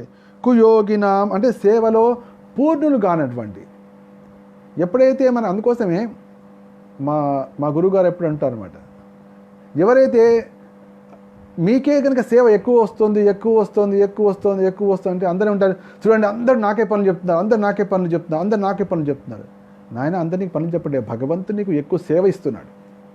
సేవ చేయడం ద్వారా, ఎక్కువగా సేవలు చేయడం ద్వారా నీవు సేవలో పరిపూర్ణమవుతున్నావు. ఎందుకంటే సేవా పరిపూర్ణుడు కాని వారికి భగవత్ సందేశం, భగవద్ దర్శనం కలిగే ప్రసక్తి లేదు. భగవద్ దర్శనం కలగాలంటే సేవలో వాళ్ళు పరిపూర్ణులు కావాలి. సేవలో పరిపూర్ణులు కావాలి అంటే ఆ సేవ ద్వారా వాళ్ళకు ఆనందం కలగాలి. నాకు ఇంకా ఎందుకు ఇవ్వట్లేదు అని ఎప్పుడైతే మనుషులు అడుగుతున్నారో అంటే వాళ్ళు సేవలో పూర్ణత్వం పొందుతున్నారు అనమాట. నాకు ఇవ్వండి, ఇంకా ఇవ్వండి, ఇంకా నేను చేస్తాను నాకు అంటే ఆ విధంగా అంటారు అనమాట. నా గనక ఆయన రూపగోస్వామి, నా గనక 1000 నాలుకలు ఉంటే ఇంత చక్కగానే హరినామం చేసేవాడిని. ఒకటే నాలుక ఉంది, నాకు 2 చెవులు ఉన్నాయి. 2 చెవులు బదులు 100 చెవులు ఉంటే నేను ఇంకెంత ఎక్కువ చేసేవాడిని. నాకు అనేకమైన నాలుకలు ఉంటే ఇంకా ఎంత చక్కగా హరినామం చేసేవాడిని. ఇది దానిలో రుచి అనమాట. దాంట్లో అంటే హరినామంలో పూర్ణత్వం అంటే అటువంటి భావన. నాకు 2 చేతులే ఉన్నాయి, ఇంకా నాకు 100 చేతులు ఉంటాయి, నేను భగవంతుని బాగా చేసేవాడిని. లేదా నాకు ఓన్లీ గంట సేపే సేవ వస్తుంది, నాకు 24 గంటలు సేవ వస్తే బాగుంటుంది. ఎప్పుడైతే ఈ భావన కలిగిందో వాళ్ళు సేవా పూర్ణత్వం వైపుకు వెళుతుంటారు వాళ్ళు. ఎందుకంటే అక్కడ భగవద్ధామంలో అక్కడ డ్యూటీలు ఉండవు కదా. నీకు పొద్దున పూట నీకు హారతి, లేదా నీ సాయంత్రం పూట నీకు హారతి, పొద్దున పూట నీవు స్వీట్లు చేయాలి, సాయంత్రం అట్లా ఉంటుంది కదా. అది 24 గంటల సేవ అక్కడ. కాబట్టి 24 గంటలు సేవ చేయడానికి సంసిద్ధులై ఉండి దాంట్లో ఆనందాన్ని పొందు, దాంట్లో రమిస్తూ, దానికోసం ఎదురు చూసే వాళ్ళు ఎవరైతే ఉంటారో వాళ్ళు సేవా పూర్ణత్వం వైపుకి వెళ్తున్నారు. అటువంటి సేవా పూర్ణత్వం కలగని వాళ్ళకి నా దర్శనం దుర్లభము.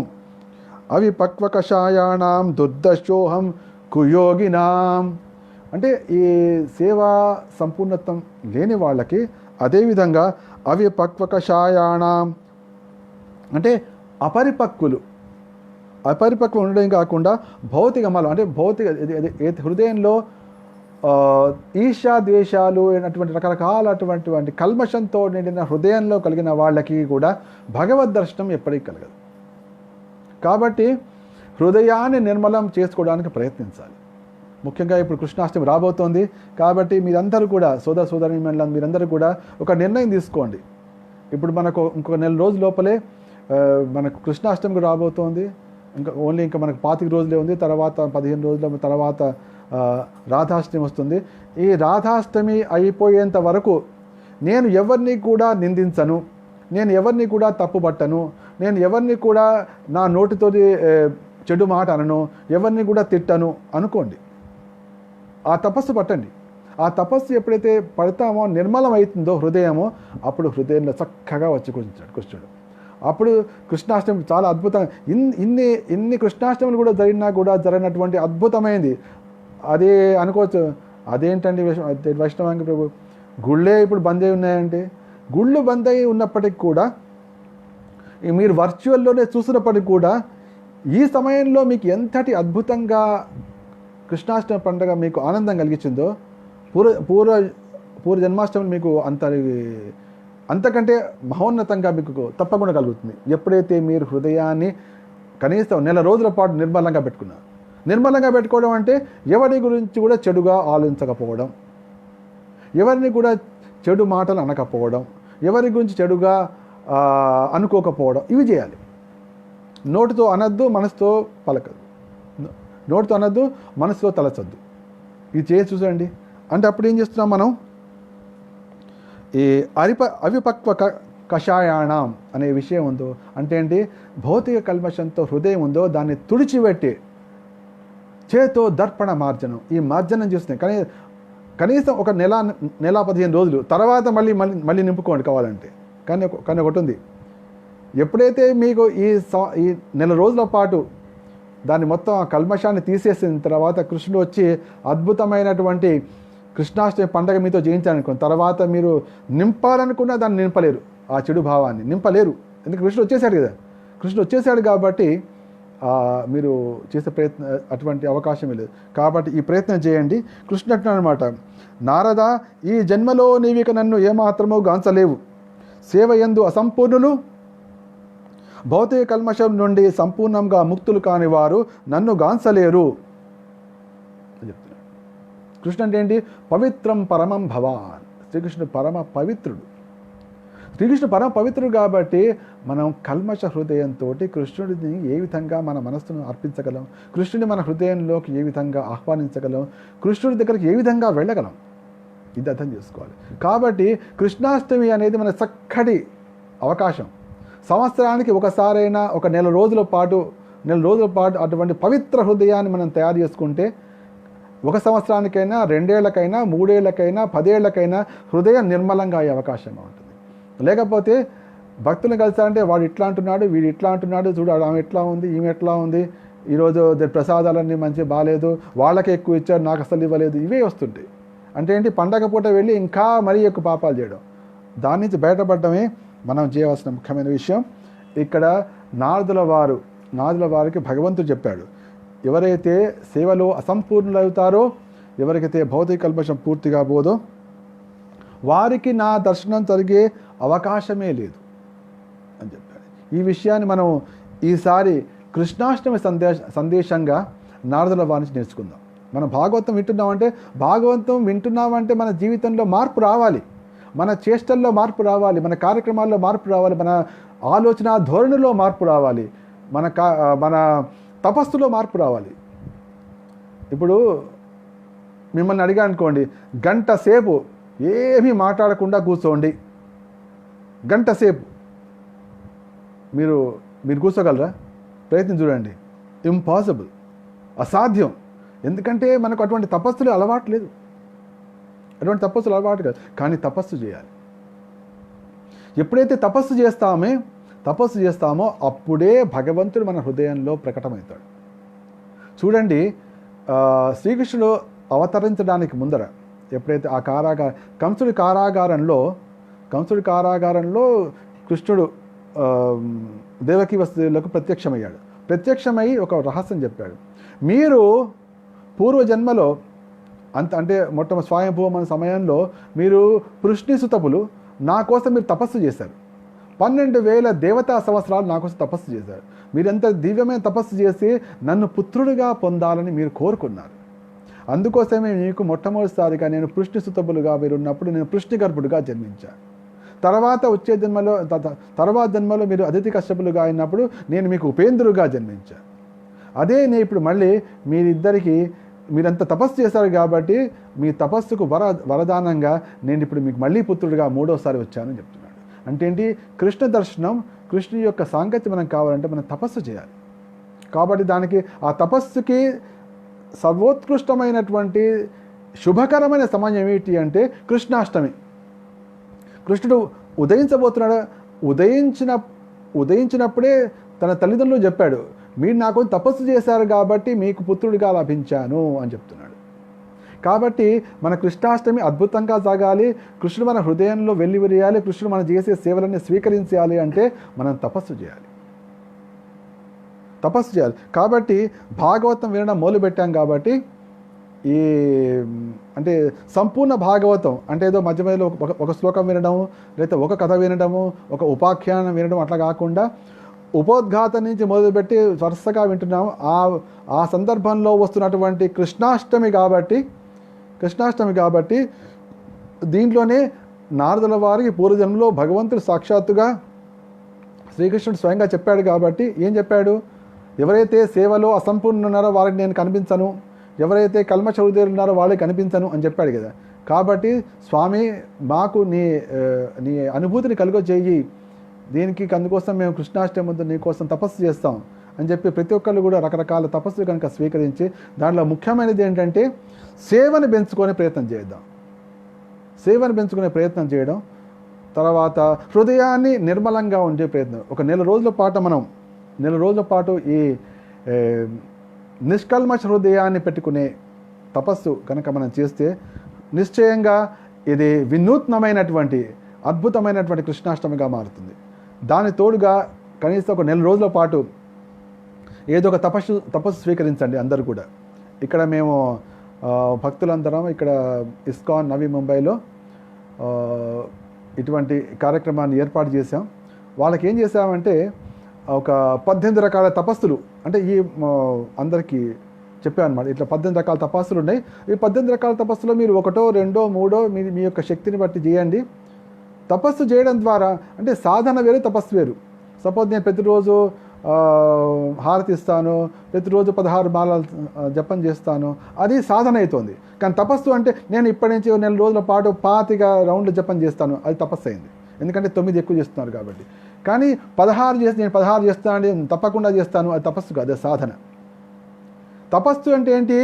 మీరు కష్టపడి చేయాల్సింది కాబట్టి అది తపస్సు అవుతుంది. అంటే మీరు ఇంతవరకు అది చేయనిది. అంటే ఉదాహరణకి నేను దేవుడు శ్రీకృష్ణ భగవానుడి పుస్తకాన్ని రాధాష్టమి సమయం లోపల పూర్తిగా చదువుతాను, ఇది తపస్సు. భగవద్గీతలో ఉన్నటువంటి శ్లోకాలను కనీసం ప్రతిరోజు రాధాష్టమి వరకు భగవద్గీతలో గంట సేపు భగవద్గీత శ్లోకాలు చదువుతూనే ఉంటాను, ఇదో తపస్సు. చైతన్య చరితామృతంలో ఉన్నటువంటి కథలు మొత్తం ఉన్నాయి, దాంట్లో శ్లోకాలు కాకుండా దాంట్లో అనువాదం, కంటే అది మొత్తం బెంగాలీది కాబట్టి దానిలో ఉన్నటువంటి తాత్పర్యం చదువుతూ మొత్తం చైతన్య చరితామృతాన్ని నేను పూర్తి చేస్తాను, అదో తపస్సు. కృష్ణుడికి ప్రతిరోజు నియమం తప్పకుండా పొద్దునే 4 గంటలకల్లా లేచి మంచిగా శ్రీకృష్ణుని కోసం ఆవు పాలతోటి బెల్లంతో దానిలో పచ్చకర్పూరం వేసి దానిలో మంచిగా తులసి వేసి చక్కటి వెండి గిన్నెలో పాయసం తయారు చేసి ప్రతిరోజు నైవేద్యం పెడతాను, ఇది తపస్సు. ప్రతిరోజు కృష్ణుడికి వచ్చే రాధాష్టమి వరకు ప్రతిరోజు రకరకాలటువంటి సాయంత్రం పూట స్నాక్స్ రోజు చేసింది చేయకుండా ప్రతిరోజు కృష్ణుడికి ఒక చక్కటి పిండి వంట చేసి పెడతా, తపస్సు. ఇటువంటివి ఎన్నుకోవాలి, అప్పుడే హృదయం నిర్మలమవుతుంది. అప్పుడు మనం ఆ అద్భుతమైనటువంటి కృష్ణాష్టమి వేడుకని ఎంతో పరమానందంతో చేయగలము, అది హృదయంలో నిలిచిపోతుంది. ఇది ఈ విధంగా చేస్తున్నాక అది ప్రతి సంవత్సరం మారుతున్నా కొద్దీ హృదయంలో మార్పు వస్తుంది. అప్పుడు సేవా పూర్ణత్వం వైపు మనం ప్రయాణిస్తాం. తర్వాత హృదయం మొత్తం నిర్మలం వైపు ప్రయత్నిస్తాం. అప్పుడు భగవద్ దర్శనం, కృష్ణ దర్శనం జరగడానికి సంపూర్ణమైన అవకాశం అప్పుడు వస్తుంది. అప్పటిదాకా రాదు. మనం ఎన్నిసార్లు మీ లక్ష్యం ఏమిటి? కృష్ణ ప్రేమ కావాలండి, కృష్ణ యొక్క గోలోకంకి వెళ్ళాలండి. బాగుంది, మాట చాలా బాగుంది. మీ హృదయం నిర్మలంగా ఉందా? మరి సేవలో మీకు పూర్ణత్వం వచ్చిందా అంటే ఆ ప్రశ్నకు సమాధానం ప్రస్తుతం మన దగ్గర లేకపోవచ్చు. కానీ ఇక్కడ సాక్షాత్తుగా భగవంతుడు దాసీపుత్రుడికి చెప్పాడు. ఆ దాసీపుత్రుడికి చెప్పి తర్వాత ఆ మహనీయుడు నారదుడుగా అయ్యేంతటి అద్భుతమైన స్థితికి వచ్చాడు అంటే ఇది చాలా అవసరము అన్న సంగతి మనకు అర్థమవుతుంది. అటువంటి దాసీపుత్రుడే మళ్ళీ భగవత్ ప్రాప్తి పొందగలిగేటువంటి స్థితికి రాగలిగాడు అంటే ఈ రెండిటి యొక్క విషయం ఎంత అద్భుతమైందో మనం గమనించాలి. దానికో ఈ కరుణ ప్రభావం వలన మనం భాగవతం వినడానికి ఏదైతే వచ్చామో ఇది కరుణగా భావించి ఈ కృష్ణాష్టమి నుంచి మనం కొద్దిగా మార్చి తపస్సు చేపట్టి మనం కృష్ణాష్టమిని ముందుకెళ్దాం. ఇప్పటి నుంచి చాలా అద్భుతంగా ఉంటుంది అని చెప్పి భగవంతుడు ఏమంటున్నా అంటే, ఇప్పుడు నా అనుగ్రహం వల్ల నీకు ఒకసారి దర్శనం కలిగింది, నా మీద నీకు ఉత్కంఠ పెరగడానికి, నా మీద నీకు అనురాగం పెరగడానికి మాత్రమే నా యొక్క రూపాన్ని చూపించాను. ఎప్పుడైతే నా మీద ఈ రూపం మీద నీకు రుచి పెరిగిందో నీకు సమస్తమైనటువంటి వాటి మీద అనురాగం తగ్గిపోతుంది. అయితే ఎప్పుడైతే నీకు ఈ సమస్త వాటి మీద అనురాగం తగ్గిపోయిందో నువ్వు భౌతిక వాంఛల నుంచి పూర్తిగా విముక్తుడవైతావు. తర్వాత నెక్స్ట్ ఏంటంటే మతిర్మయే నిబద్ధేయం న విపద్యేత కర్హిచే ప్రజాసర్గే నిరోధోపి స్మృతిశ్చ మదనుగ్రహాత్. ఇక్కడ చెప్పాడు రహస్యం. ప్రజాసర్గ నిరోధేపి స్మృతిశ్చ మదనుగ్రహాత్. నా అనుగ్రహం వలన నీ స్మృతి ఎప్పటికీ కూడా కుంటుపడదు. నీ స్మృతి అంటే నీకు మరుపు అనేది ఎప్పటికీ రాదు. నీది కల్పాలు మారిపోయినా కూడా నీ స్మృతికి ఎటువంటి భంగం రాదు. కల్పాంతంలో కూడా కల్పం మారినప్పటికి కూడా నువ్వు ఈ జన్మలో ఏం చేశావో అన్నీ నీకు స్పష్టంగా గుర్తుంటాయి. అంటే భగవంతుడు చెప్పాడు. అంటే వ్యాసుల వారు అడిగిన ప్రశ్నకు మీకు గత కల్పంలో జరిగిన విషయం ఎలా గుర్తుంది అంటే భగవంతుడికి అత్యంత ప్రియుడుగా అయ్యాడు కాబట్టి, ఆ దాసీపుత్రుడు భగవంతుడికి అత్యంత ప్రియుడుగా అయ్యాడు కాబట్టి భగవంతుడే అడగకుండానే ఈ వరం ఇచ్చాడు. నాయన నీకు నీ స్మృతి ఎప్పటికీ చెదరకుండా ఉంటుంది. కల్పాలు మారినా నీ హృదయంలో నీ స్మృతి చెదరకుండా ఉంటుంది. ఇది భగవంతుడు ఇవ్వాలి తప్ప మత్త స్మృతి జ్ఞానం అపోహనంచ అంటే ఇక్కడ అనమాట. అంటే భగవద్దత్తమైన వరం అది. నారదుల వారికి భగవద్దత్తం, ఎందుకంటే అంతటి అద్భుతంగా నిష్కాముడిగా ఆయన ఉన్నాడు కాబట్టి భగవతత్వ విజ్ఞానం మంత్రదీక్ష ద్వారా అవన్నీ కలిగినాయి కాబట్టి భగవంతుని చూడాలి అనేటువంటి సత్సంకల్పంలో అన్నీ వచ్చినాయి కాబట్టి భగవంతుడికి దర్శనం ఇచ్చి, కానీ ఈ జన్మకి మాత్రం కాదు, కొద్దిగా టైం పడుతుంది, మళ్ళీ వచ్చే జన్మలో ఉంది. కానీ ఇప్పుడు మరి ఇప్పుడు వాడిని వచ్చిన వాడిని మళ్ళీ నేను మర్చిపోతే మళ్ళీ ఎప్పుడు మొదలు పెట్టాలి అనుకుంటాడు అనే అవకాశం ఉంది. కాబట్టి అటువంటి అవకాశం లేకుండా నువ్వు ఇప్పుడైతే నీకు ఎంతటి అద్భుతమైన జ్ఞానం వచ్చిందో ఈ జ్ఞానాన్ని నువ్వు మర్చిపోవు. ఇంతే, నీకు ఎటువంటి చింత అక్కర్లేదు. ఎక్కడ దాకా వచ్చిందో అక్కడికి వచ్చింది, ఇంకా కొద్దిగా కావాలి, అది నీకు వచ్చే జన్మలో లభిస్తుంది అని చెప్పి నీ దివ్యస్మృతి స్పష్టంగా ఉంటుంది. కాబట్టి నువ్వు మళ్ళీ మొదటి నుంచి మొదలు పెట్టవలసిన అవసరం లేదు, అంతా నీకు స్మృతిలో ఉంటుంది అని చెప్పి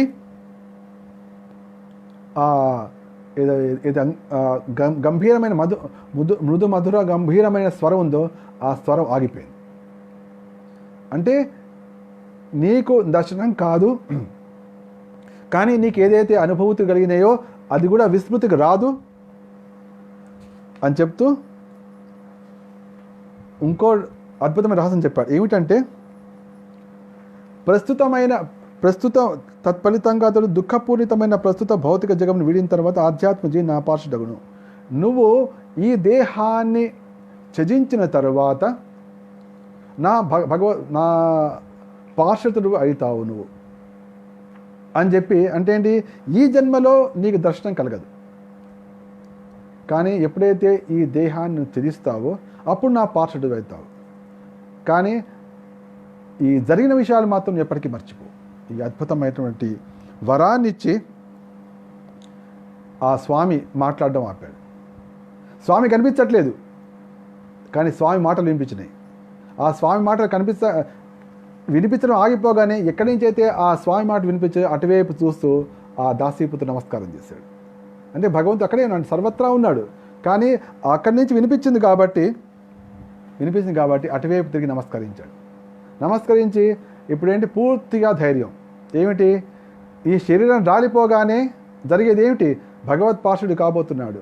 తర్వాత ఇప్పటిదాకా వచ్చినటువంటి భగవతత్వ విజ్ఞానం, కృష్ణ స్మరణ ఇవన్నీ కూడా ఏది తను మర్చిపోయే అవకాశమే లేదు. ఆహా, ఎంతటి అద్భుతం.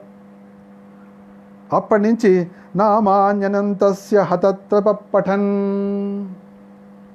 అప్పటి నుంచి మొదలుపెట్టాము. ఇంకా ఎప్పుడైతే తల్లి పోయిన తర్వాత వెతుకుతూ వచ్చాడో అప్పుడేమో ఏం జరగబోతుందో ఏం తెలియదు.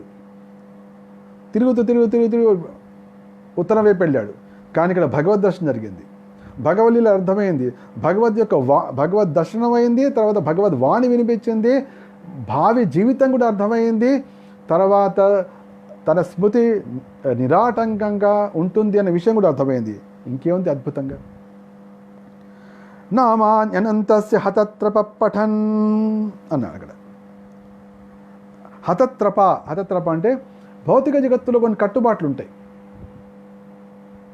అంటే సపోజ్ చాలామంది ఉన్నప్పుడు అందరికి కూడా డిస్టర్బ్ అయ్యేటట్టు మాట్లాడకూడదు, మెల్లగా మాట్లాడాలి, అట్లా ఉంటుంది. రోడ్డు మీద వెళ్తున్నప్పుడు పక్కకు నడవాలి, అరుస్తూ చేయొద్దు, ఇట్లా రకరకాలు ఉంటుంది. కానీ నారదుల వారికి ఎప్పుడైతే ఈ భగవద్ అనుభూతి కలిగిందో, భగవద్ దర్శనం కలిగిందో, భగవద్వాణి శ్రవణం జరిగిందో, భవిష్యత్ దర్శనం జరిగిందో, నామాన్యనంతస్య హతత్రప పఠన్ అనేసి అంటే సంఘ మర్యాదలు, లోక మర్యాదలు పట్టించుకోకుండా నామ సంకీర్తనం చేయడం మొదలుపెట్టాడు. నామ సంకీర్తన చేయడము, నృత్యం చేయడము, మనుషులు పట్టించుకోపోయి నవ్వకపోని ఏమైనా పట్టించుకునేది. ఎందుకంటే ఈ దేహం పోగానే నెక్స్ట్ వచ్చేది నాకు భగవద్ధామంలో ప్రాప్తే. ఆ భగవంతుడే నన్ను కాపాడుతున్నాడు, ఆ భగవద్వాణి నాకు వినిపించింది, లోకంతో నాకే ఉంది. హతత్ర పఠన్, ఆ విధంగా భగవంతుడి యొక్క నామాని అనంతస్య హతత్ర పఠన్ గుహ్యాని భద్రాని కృతాని చ స్మరన్, ఆ భగవంతుడి యొక్క అద్భుతమైన రహస్యమైనటువంటి చర్యలని స్మరించడం మొదలుపెట్ట. గాం పర్యటం తుష్టమన గత స్పృహ, ఎటువంటి పట్టింపు లేకుండా ఆయన దేశం మొత్తం అంటే మొత్తం భూమి మొత్తం గాం పర్యటం, ఆ భూమి మొత్తం తిరగడం మొదలుపెట్టాడు. గత స్పృహ, భౌతిక వాంఛారహితుడనై. ఇక్కడ 3 రకాలైనటువంటి లక్షణాలు వచ్చాయి. ఒకటి ఏంటేమో గత స్పృహ అంటే భౌతిక వాంఛారహితుడు. తర్వాత విమదహ అంటే మదం లేనివాడు. విమత్సరహ అసూయరహితుడు. ఈ 3 వచ్చాయి. నిజంగా భగవద్ దర్శనం కలిగినప్పుడు నిజంగా వారు వేయబోయే అడుగు, రాబోయే జన్మ భగవత్ ప్రాప్తి జన్మయే అన్న వారి యొక్క లక్షణాలు ఏమిటంటే 3 ఉంటాయి. ఒకటేమో భౌతిక వాంఛారాహిత్యము, ఇంకోటి మదరాహిత్యం, మూడోదేమో అసూయారాహిత్యం. ఈ మూడు ఆ దాసీపుత్రుడు స్పష్టంగా ప్రదర్శిస్తూ ఒకచోట ఇంట్లో ఉన్నప్పుడు కాదు, గాం పర్యటన్, దేశం మొత్తం భూమంతా సర్వత్రా తిరుగుతూ. ఇక్కడ విమదో అనే పదం ఎందుకు వచ్చింది? చూసారా, నాకు భగవద్ దర్శనమే జరిగింది, భగవంతుడు నాతో మాట్లాడాడు, భగవంతుడు నాకు రాబోయే జన్మ నాది భగవద్ధామమే. ఎంత గర్వితుడైపోవాలి?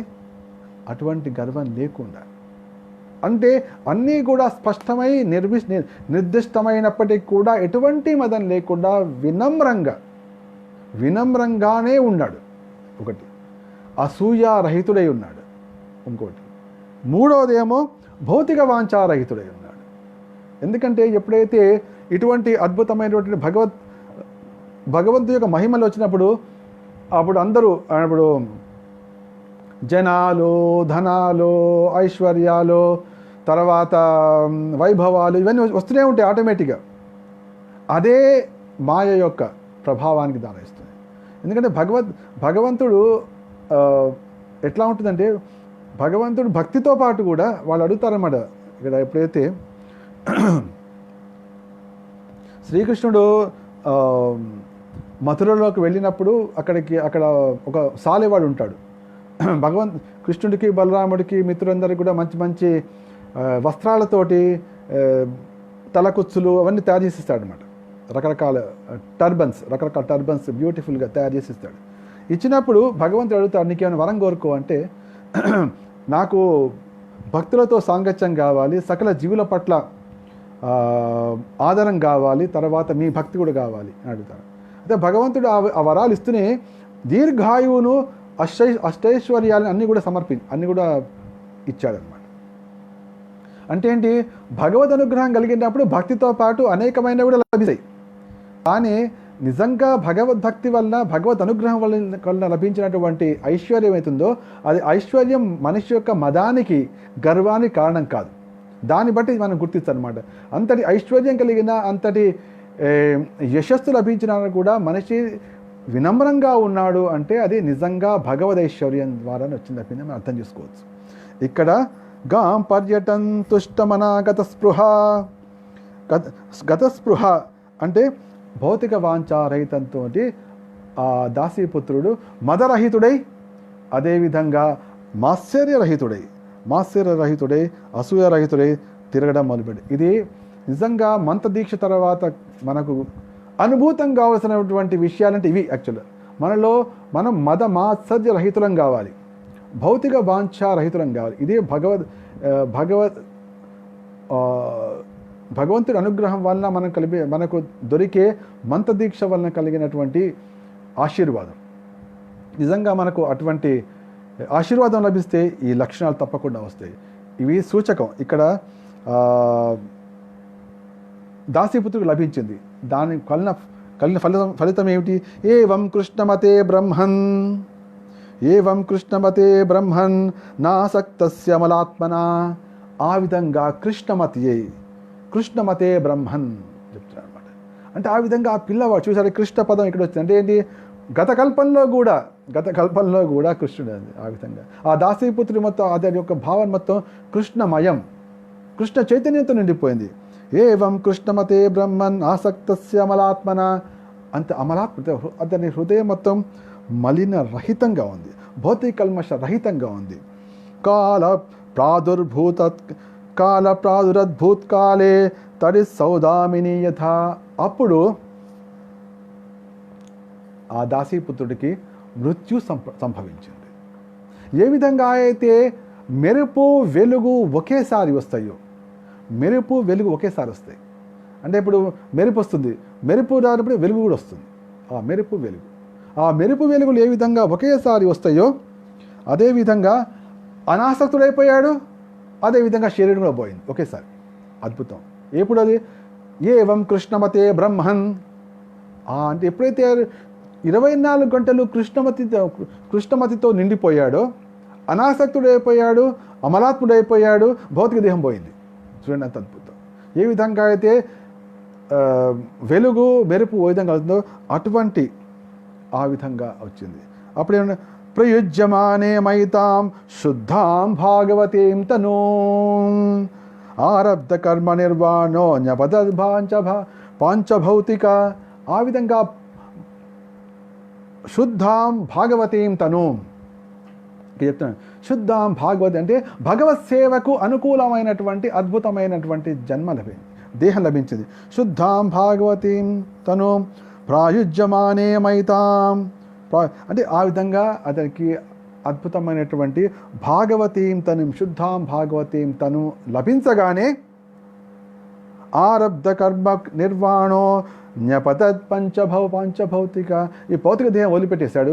ఆ అద్భుతమైన భాగవతీం తను, భగవంతుని యొక్క సహచరులకు కావడానికి తగినటువంటి ఆధ్యాత్మిక దేహం అనుగ్రహం లభించగానే ఈ భౌతిక దేహాన్ని వదిలిపెట్టేశాడు. దాని తర్వాత ఏమైంది,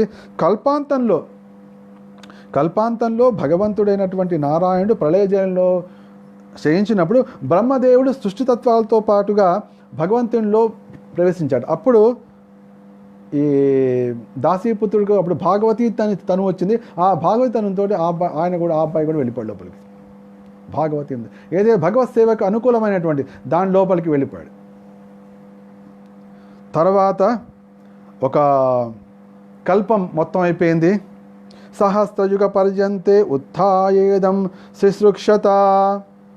సహస్ర యుగాలు జరిగిన తర్వాత మళ్ళీ భగవత్ సంకల్పం చేత బ్రహ్మదేవుడు సృష్టి కార్యం కోసం మేల్కాంచినప్పుడు మరీచి, అంగీరుడు, అత్రి వీళ్ళందరూ వచ్చారు. అప్పుడు నేను నారదుడి రూపంలో వచ్చాను. శక్త్యావేశ అవతారం. అందుకోసం నారదుల వారిని మనం శక్త్యావేశ అవతారం అంటాం. భక్తిని ప్రచారం చేయాలి, భక్తిని అనేక మంది భక్తులను తరింపజేయాలి, అందరినీ భక్తులుగా మార్చాలి, భగవతత్వాన్ని నిరంతరం గానం చేయాలి. అందుకోసం భగవంతుడే స్వయంగా ఒక అవతారాన్ని దాల్చాడు. అది కూడా ఎటువంటి అవతారం అంటే ఒక జీవుడికి దాన్ని శక్త్యావేశం అంటే ఆ శక్తిని ఆవేశింపజేసాడు. భక్తిని ప్రచారం చేసే శక్తి, భక్తి శక్తి దానికి కావాలి కాబట్టి ఒక యోగ్యుడైనటువంటి భాగవతీం తను ఎవరైతే యోగ్యుడై ఉంటాడో అటువంటి జీవుడికి ఈ శక్త్యావేశ అవతారం ఇవ్వడం వల్ల ఆయన బ్రహ్మ మానసపుత్రుడిగా వచ్చాడు. బ్రహ్మ మానసపుత్రుడిగా వచ్చి అనుగ్రహాన్ మహాన్ విష్ణోర్ అవిఘాతగతిం క్వచిత్. అయితే అప్పటి నుంచి ఆ నారద దేహం వచ్చిన తర్వాత ఆ భగవంతుడైన విష్ణు యొక్క అనుగ్రహం వలన ఎటువంటి అవిరోధం, ఎటువంటి అడ్డంకి లేకుండా సమస్త లోకాలు అంటే భక్తి ప్రచారం, వైకుంఠంలో భక్తి ప్రచారం అక్కర్లేదు. భక్తి ప్రచారం ఎక్కడ కావాలి, ఎక్కడైతే లోకంలో జనులు దుఃఖితులై ఉన్నారో, ఎక్కడైతే భగవద్ధామానికి దూరంగా ఉండి దుఃఖితులై ఉన్నారో, భగవంతుడి దూరంగా దుఃఖితులు ఉన్నారో అక్కడ ప్రచారం కావాలి. డాక్టర్లు ఎక్కడ ఉంటారు, డాక్టర్లు హాస్పిటల్లో ఉంటారు. డాక్టర్లు అందరూ ఇళ్లలో ఉండి వాళ్ళకి రోగాలు ఎట్లా పోతాయి మరి వైద్యులకి. కాబట్టి వైద్యులైన వాళ్ళు అక్కడ హాస్పిటల్స్లో ఉంటారు.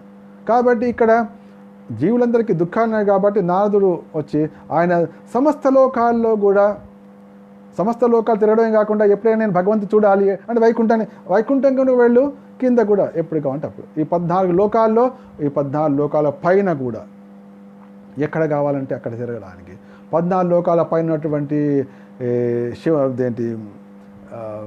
కైలాసమే కానీ, వైకుంఠమే కానీ, గోలోకమే కానీ ఎక్కడైనా కూడా తిరగడానికి అద్భుతంగా నారాయణుని అనుగ్రహాన్ మహాన్ విష్ణు అవిఘాతగతి క్వచిత్. నేను అప్పటి నుంచి నిరాటంకంగా అప్రతిహతంగా నేను తిరిగేటువంటి అద్భుతమైన జన్మను పొందాను. భగవంతుడి పట్ల, కృష్ణుడి పట్ల అకుంఠితమైన భక్తే దీనికి కారణం. ఓ వ్యాసదేవ, నేనేం చేస్తుంటాను, దేవదత్తామిమాం వీణాం స్వరబ్రహ్మ విభూషితం. ఆ భగవంతుడు ఇచ్చినటువంటి అద్భుతమైన ఒక వీణ ఉంది. ఆ వీణను పట్టుకుంటా నేను ఇక గానం చేసిన ఆ పని ఒకటే. ఎందుకంటే నేను ఇప్పుడు భక్తి అవతారం కదా, అది కాకుండా నాకు స్వయంగా అనుభవం కూడా అయింది. ఈ అనుభవం అందరికీ రాలేదు. ఎంతటి హీనమైన జన్మ వచ్చినప్పటికీ కూడా నేను సాక్షాత్తుగా భగవత్ పార్షదుడుగా బ్రహ్మదేవుడికే తనయుడుగా ఒక అవతారం లాగా నేను రావడానికంటే ఎంతటి అద్భుతమైనది.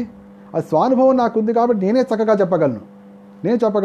అందుకోసమే నాకు ఇటువంటి అద్భుతమైనటువంటి అవకాశం వచ్చింది.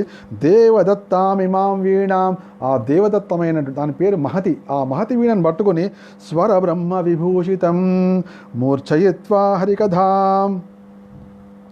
ఆ విధంగా మూర్ఛయిత్వా అంటే నేను ఆ వీణ చక్కగా మీడుతూ సరిగమా ఇదన్నమాట, చక్కగా సరిగమలు పాడుతూ మూర్ఛయిత్వా హరికథాం గాయమానశ్చ మహ్యహం. ఆ విధంగా ఆయన గాయమాన చరామ్యహం అంటే ఆయన ఆ విధంగా గానం చేస్తూ చరిస్తున్నాడు అనమాట. అయితే ఎంతటి అద్భుతం అంటే పూర్వజన్మలో ఒకసారి దర్శనం ఇచ్చాడు కృష్ణుడు, కానీ ఈ జన్మలో అట్లా చేయట్లేదు. నేనైతే ఎప్పుడైతే వీణను సా అని బట్టి మొదలుపెట్టి కృష్ణ అనగానే దర్శనం ఇస్తున్నాడు. పూర్వజన్మలో నేను వెతికి ధ్యానం చేసి అది చేసినా కూడా దర్శనం ఇవ్వని స్వామి ఇప్పుడు ఏం చేస్తున్నాడు, ప్రగాయత స్వవీర్యాణి తీర్థపాద ప్రియశ్రవ ఆహూత ఇవ మే శీఘ్రం దర్శనం యాతి చేతసి. ఆహూత నేను ఆహ్వానిస్తున్న చందంగా, స్వామి రావయ్యా వచ్చి దర్శనం ఇవ్వు అన్న చందంగా నేను కృష్ణ అనగానే వచ్చేస్తున్నాను. చూడండి ఎంత అద్భుతం అంటే, అంతటి అద్భుతమైనటువంటి కృష్ణ కథలు, అంతటి అద్భుతమైనది హరిగానం, అంతటి అద్భుతమైనది హరిభక్తి, అంతటి అద్భుతమైనది కృష్ణ ప్రేమ అని వ్యాసుల వారు అని నారదముని తన స్వానుభవాన్ని చెప్తున్నారు. ఇక్కడ స్వానుభవాన్ని చెప్పి ఆయన ఏమంటున్నా అంటే, కాబట్టి వ్యాసదేవ నేను స్వానుభవంగా తెలుసుకున్నది ఒకటే ఏమిటంటే భవసింధు ప్లవో దృష్టో హరిచర్యానువర్ణనం. ఈ జగత్తులో అందరికీ కూడా దుఃఖాలు ఎందుకు కలుగుతున్నాయి అంటే మాత్రా స్పర్శేచ్ఛయాముహు. అందరికీ కూడా ఇంద్రియాలకు సంపర్కం వల్ల ఈ దుఃఖాలు కలుగుతున్నాయి. ఆ దుఃఖాలు ఎటువంటివి అంటే ఒక సాగరంలాగా ప్రతి ఒక్కటి అంటే ఇప్పుడు బొంబాయిలో ఒక సాగరం ఉంటుంది, విశాఖపట్నంలో ఒక సాగరం అట్లా ఉండొచ్చు.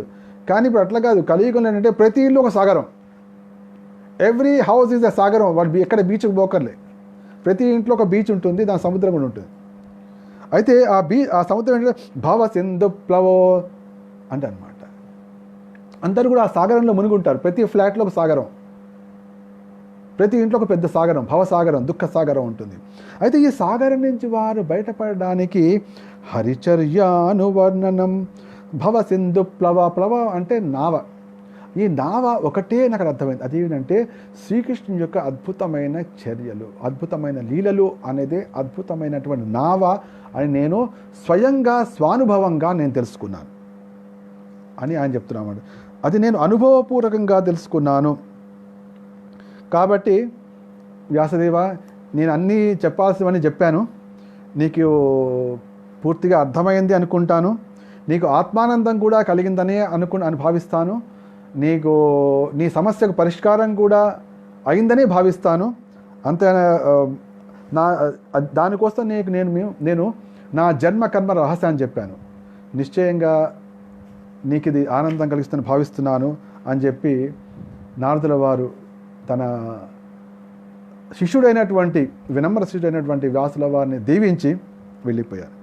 వెళ్ళిపోయిన తర్వాత సూత గోస్వామి చెప్తున్నాడు ఇవన్నీ కథ ఏ విధంగా జరిగింది. ఎందుకంటే వాళ్ళు అడిగారు, ప్రశ్న అడిగారు, ఆయన ఏం చేశారు, ఎందుకు రాశారు, వ్యాసుల వారికి ఏ విధంగా స్ఫూర్తి కలిగింది, ఇవన్నీ అడిగారు. అందుకోసం ఆ విధంగా ఆయన స్ఫూర్తిని కలిగించి, భాగవతం రచించమనే స్ఫూర్తిని కలిగించి, ఎందుకు భాగవతమే చేయాలి అంటే అది భాగవతం అంటే ఒక నావ లాంటిది. భాగవతం పట్టుకున్నామంటే నావలో ఉన్నట్టు. ఎవరికైనా కష్టాల కడలి ఉంది, అయ్యో మేమంతా కష్టాకడలో ఉన్నామండి అంటే నావ గురించి మీకు తెలియదా, ఏమిటండి ఆ నావ, భాగవతం పట్టుకోండి, భాగవతం పట్టుకున్నా అంటే మీరు నావలో ఎక్కినట్టే. ఆ కష్టాల కడలి ఈజీగా దాటిపోతారు. చూస్తుండగానే ఎక్కడంతోనే మీరు బయటకు వచ్చేస్తారు. ఇది అద్భుతం.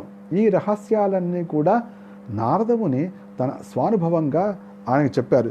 చెప్పి ఆ విధంగా ఆయన వెళ్ళిపోవడం జరిగింది. కాబట్టి చూడండి, ఆయన నారదుల వాళ్ళు ఎంతటి మహనీయుడు అని చెప్తే సూత గోస్వామి నారదుల వారిని కీర్తిస్తున్నారు. అహో దేవర్షి ధన్యోజం యత్కీర్తిం శాంగధన్వనః గాయన్మార్జందినం తంత్ర్యా రమయత్యాతురం జగత్. ఆహా, ఎంతటి ధన్యుడు దేవర్షి నారదుడు. నిరంతరం ఆయన కృష్ణనామ సంకీర్తనం చేస్తున్నాడు. మనం ఏమంటాం, లోకంలో సినిమాలు చూసి తెంపుల మారి లేకపోతే జగడాల మారి అని అనుకుంటాం. కానీ జగడాల మారి కాదు, ఆయన కష్టాలను కడదేర్చేటువంటి మహనీయుడు, కలికల్మషాలను హరింపజేసేటువంటి మహనీయుడు, అంతేకాకుండా సమస్త కలతలను కూడా నశింపజేసేటువంటి మహనీయుడు. మరి ప్రతి ఇంట్లో కూడా, ప్రతి ఫ్లాట్లో కూడా సముద్రం తయారైనటువంటి కలియుగంలో ప్రతి ఫ్లాట్లో కూడా ఒక నావను ఏర్పాటు చేసినటువంటి మహనీయుడు. ఆయన ఏం చేస్తున్నాడు, గాయన్మార్జంద్రియం తంత్ర్యా రమయత్యాతురం జగత్. ఆయన అద్భుతంగా తన ఆత్మానందాన్ని కలగడం కోసం నామ సంకీర్తనం చేయడమే కాకుండా దాని ద్వారా, ఆ నామ సంకీర్తన ద్వారా అందరి యొక్క దుఃఖాలను కూడా శమింపజేస్తున్నాడు. శోకతప్తులైన జీవులను కూడా ఆయన రంజింపజేస్తున్నాడు. ఆహా, ఎంత ధన్యుడు ఆయన. అహో ధన్యం అని చెప్పి సూత గోస్వామి నారదుల వారిని చేశారనమాట. అయితే నారదుల వారి గురించి ఇట్లా సూత గోస్వామి చక్కగా చెప్పారు. దానికి ఏ విధంగా స్ఫూర్తి కలిగింది అన్నప్పుడు శౌనకాదులకు ఇంకో ప్రశ్న వచ్చింది. అవునండి, ఇప్పుడు నారదుల వారు వచ్చారు, ఆయన కష్టాలు కలిగినప్పుడు, ఆయన దుఃఖం కలిగినప్పుడు మొత్తం నారదుల వారు వచ్చారు, ఆయనకు మొత్తం స్ఫూర్తి కలిగించారు. మరి నారదుల వారు వచ్చి, గురువు గారు వచ్చి స్ఫూర్తి కలిగించిన తర్వాత వ్యాసుల వారు ఏం చేశారు ఇప్పుడు? మళ్ళీ ఇంకో ప్రశ్న. ఆయన నిర్గతే నారదే సూత భగవాన్ బాదరాయణ శృతవాన్ తద్ అభిప్రేతం తత కిం అకరోత్ విభో. తత కిం, ఏం చేశారు ఆయన? మరి గురువుగారు అట్లా వచ్చి దీవించి వెళ్ళారు. మనం చెప్తుంటా ఉన్నాం, మా గురువు గారు ఈ పని చెప్పి వెళ్ళారు, మరి ఏం చేశావు నువ్వు అంటాంగా మనం. మహారాజు గారు ఇచ్చారు మీకు ఈ పని, ఏం చేసావు అని అడుగుతారు. అదేవిధంగా ఇక శౌనకాలు గారు మరి ఆ విధంగా నిర్గతే నారదే సూత, ఆయన ఆ విధంగా వెళ్ళిపోయిన తర్వాత కిం అకరోద్ విభో, ఆయన ఏం చేశారు అని ప్రశ్నించారు. ఆ ప్రశ్నతోటి మనం ఈ వారం విరామం ఇద్దాం. ఆ ప్రశ్నకు సూత గోస్వామి ఎటువంటి సమాధానం ఇచ్చారు, ఆ సమాధానం ద్వారా వ్యాసుల వారు ఏం చేశారనే విషయాన్ని మనం తెలుసుకోవడం కోసం వచ్చే వారం వరకు వేచి ఉందాం. అంతవరకు సెలవు అందరికీ. అందరూ కూడా ఉత్సాహంగా ఉండండి. ఇందాక నేను చెప్పినట్టు తపస్సును స్వీకరించండి. ఈ తపస్సు ఎప్పటిదాకా సాగాలి? రాధాష్టమి వరకు జరగాలి. రాధాష్టమి వరకు తపస్సును పట్టుకోండి, ఏదో ఒకటి పట్టుకోండి. రాధాష్టమి వరకు తపస్సు పట్టుకోండి. కాబట్టి నాకు మెసేజ్ పంపించండి, ప్రభుజీ మేము ఈ తపస్సు తీసుకున్నాం, రాధాష్టమి వరకు చేస్తాం అని చెప్పండి. ఆ రాధాష్టమి వరకు తపస్సు చేసిన తర్వాత మీరు కనుక నాకు పంపిస్తే నేను ఎప్పుడైతే అభిషేకం చేస్తానో మీ పేరు చెప్తా. మా ఒక మంచి భక్తురాలు ఉంది, మంచి భక్తుడు ఉన్నాడు, వారు ఈ విధంగా తపస్సు చేస్తారట అని చెప్పి నేను కూడా అభిషేకం చేసేది నేనే. ఆ అభిషేకం చేసే సమయంలో కృష్ణుడికి చెప్తా, అభిషేకం చేసే సమయంలో ప్రభువాల వారికి చెప్తా, అభిషేకం చేసే సమయంలో రాధారాణి చెప్తా. కాబట్టి మీరు తపస్సు తీసుకోండి, మీరు చేసే తపస్సులను నాకు ఒక మెసేజ్ పంపించండి. మీకు తపస్సులకు నిశ్చయంగా అద్భుతమైన కరుణ మీకు లభిస్తుంది. ఆ తపస్సులో సేవలో పూర్ణత్వం వైపు మీ యొక్క నడక ప్రారంభమవుతుంది. సేవలో పూర్ణత్వం వైపు లభిస్తుంది. అదేవిధంగా హృదయం కూడా తపస్సు చేసిన కొద్దీ హృదయం నిర్మలమవుతుంది. కాబట్టి ఈ సందేశంతో ఇవాళకి విరామం. శ్రీమద్ భాగవతం గ్రంథరాజ్కి, శ్రీల ప్రభుపాదికి, జగన్నాథ్ బల్దేవ్ సుభద్రాకి, గౌర్ ప్రేమానందే. విజయోస్తు.